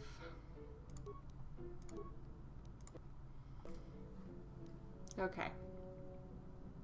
I have ideas. I didn't get very far within my outfit goals, unfortunately. I mean, I guess I did, because I technically got the blue Jedi robes as well. I just can't use them until I have somebody other than Mission that can be blue. So I have to make a choice about that. Take a longer grape glue by 4. Yes. Okay. Okay. That's all I'm gonna do for today. Yeah, that's all I'm gonna do for today. I'm happy with where Descartes has ended up. I think that's all good. I'm gonna save again just because my brain panics. Yeah, that's what I'm gonna do for today. Okay. I'm very happy that folks joined and we had some fun conversations. I am not happy about ableism, which I am being forced to live through, but it is always nice to have other disabled folks, and especially other autistics, that can understand that kind of thing. Because folks that are not disabled, boy, do they not understand how badly ableism actually hurts disabled people. They think it's like some kind of joke or something. That these like underpinnings of ableist nonsense that cause trouble for disabled people are like deeply traumatic and harmful and triggering and all of these horrible things. And I guess folks who aren't disabled on account of never having been exposed to the kinds of trauma that disabled folks face, they just don't have any empathy. Non-disabled folks have like zero empathy for you know, disabled folks. They just have like this weird sympathy guilt thing that leads them to do and say such harmful shit. And I think that's the exhausting part of it. But regardless, I'm heading back to deal with that exhausting nonsense again tomorrow, so I will probably be back ranting about ableism again soon. But in the meantime, I'm also going to think about how I can get a full rainbow of people out of the gear that is available. So I'll have to consider that. I do need a rainbow because we've on purpose named ourselves Descartes here on account of Descartes being the first person who named a rainbow something similar to the actual word rainbow, because Descartes was the first person who refused to call the rainbow by the name of Iris, which is a god, because Descartes insisted that there was nothing godly about rainbows, which I actually disagree with him about. I think rainbows are holy. But that's just me personally. Yeah, things like ODSP rate freeze. not very much attention. Things like the fact that there was a planned increase to ODSP that got entirely canceled in favor of this, like, one-time, one-benefit nonsense, which doesn't help disabled people at all. And I mean, even the fact that I literally do not qualify for ODSP despite the fact that I have so many disabilities that are constantly making my life really hard. But I don't qualify for ODSP because I have a partner, and we don't have marriage equality here in Canada for disabled people. All of these things, yeah, they don't get attention, because what does get attention is the industries that have bought members of provincial parliament with their money and their harassment campaigns, you know? A little bullshit, regardless. I'm pretty pleased with where I've got my crew to at this point. Juhani is totally in love with me, which is important. And Bastille is also really starting to feel it, you know. The flirting with Bastille is harder. The flirting is more like neurotypical flirting with Bastille, but it's more like autistic flirting with Juhani. So it's easier to make Juhani fall in love with you as an autistic person playing this game. Bastille is a little bit harder, but you know what? I think I've got her. KOTOR Polycule. See? If that could be like a way to play this game, it would be very effective. Completely agreed. Okay. Unfortunately, I mean, that might be what I try for. We'll do a little bit of a oh, I guess I should just give some people some things here. I'm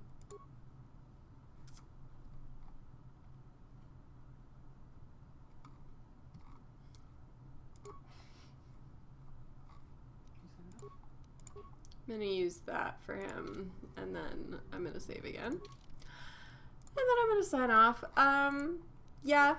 We'll continue our mission to get a rainbow of crew and to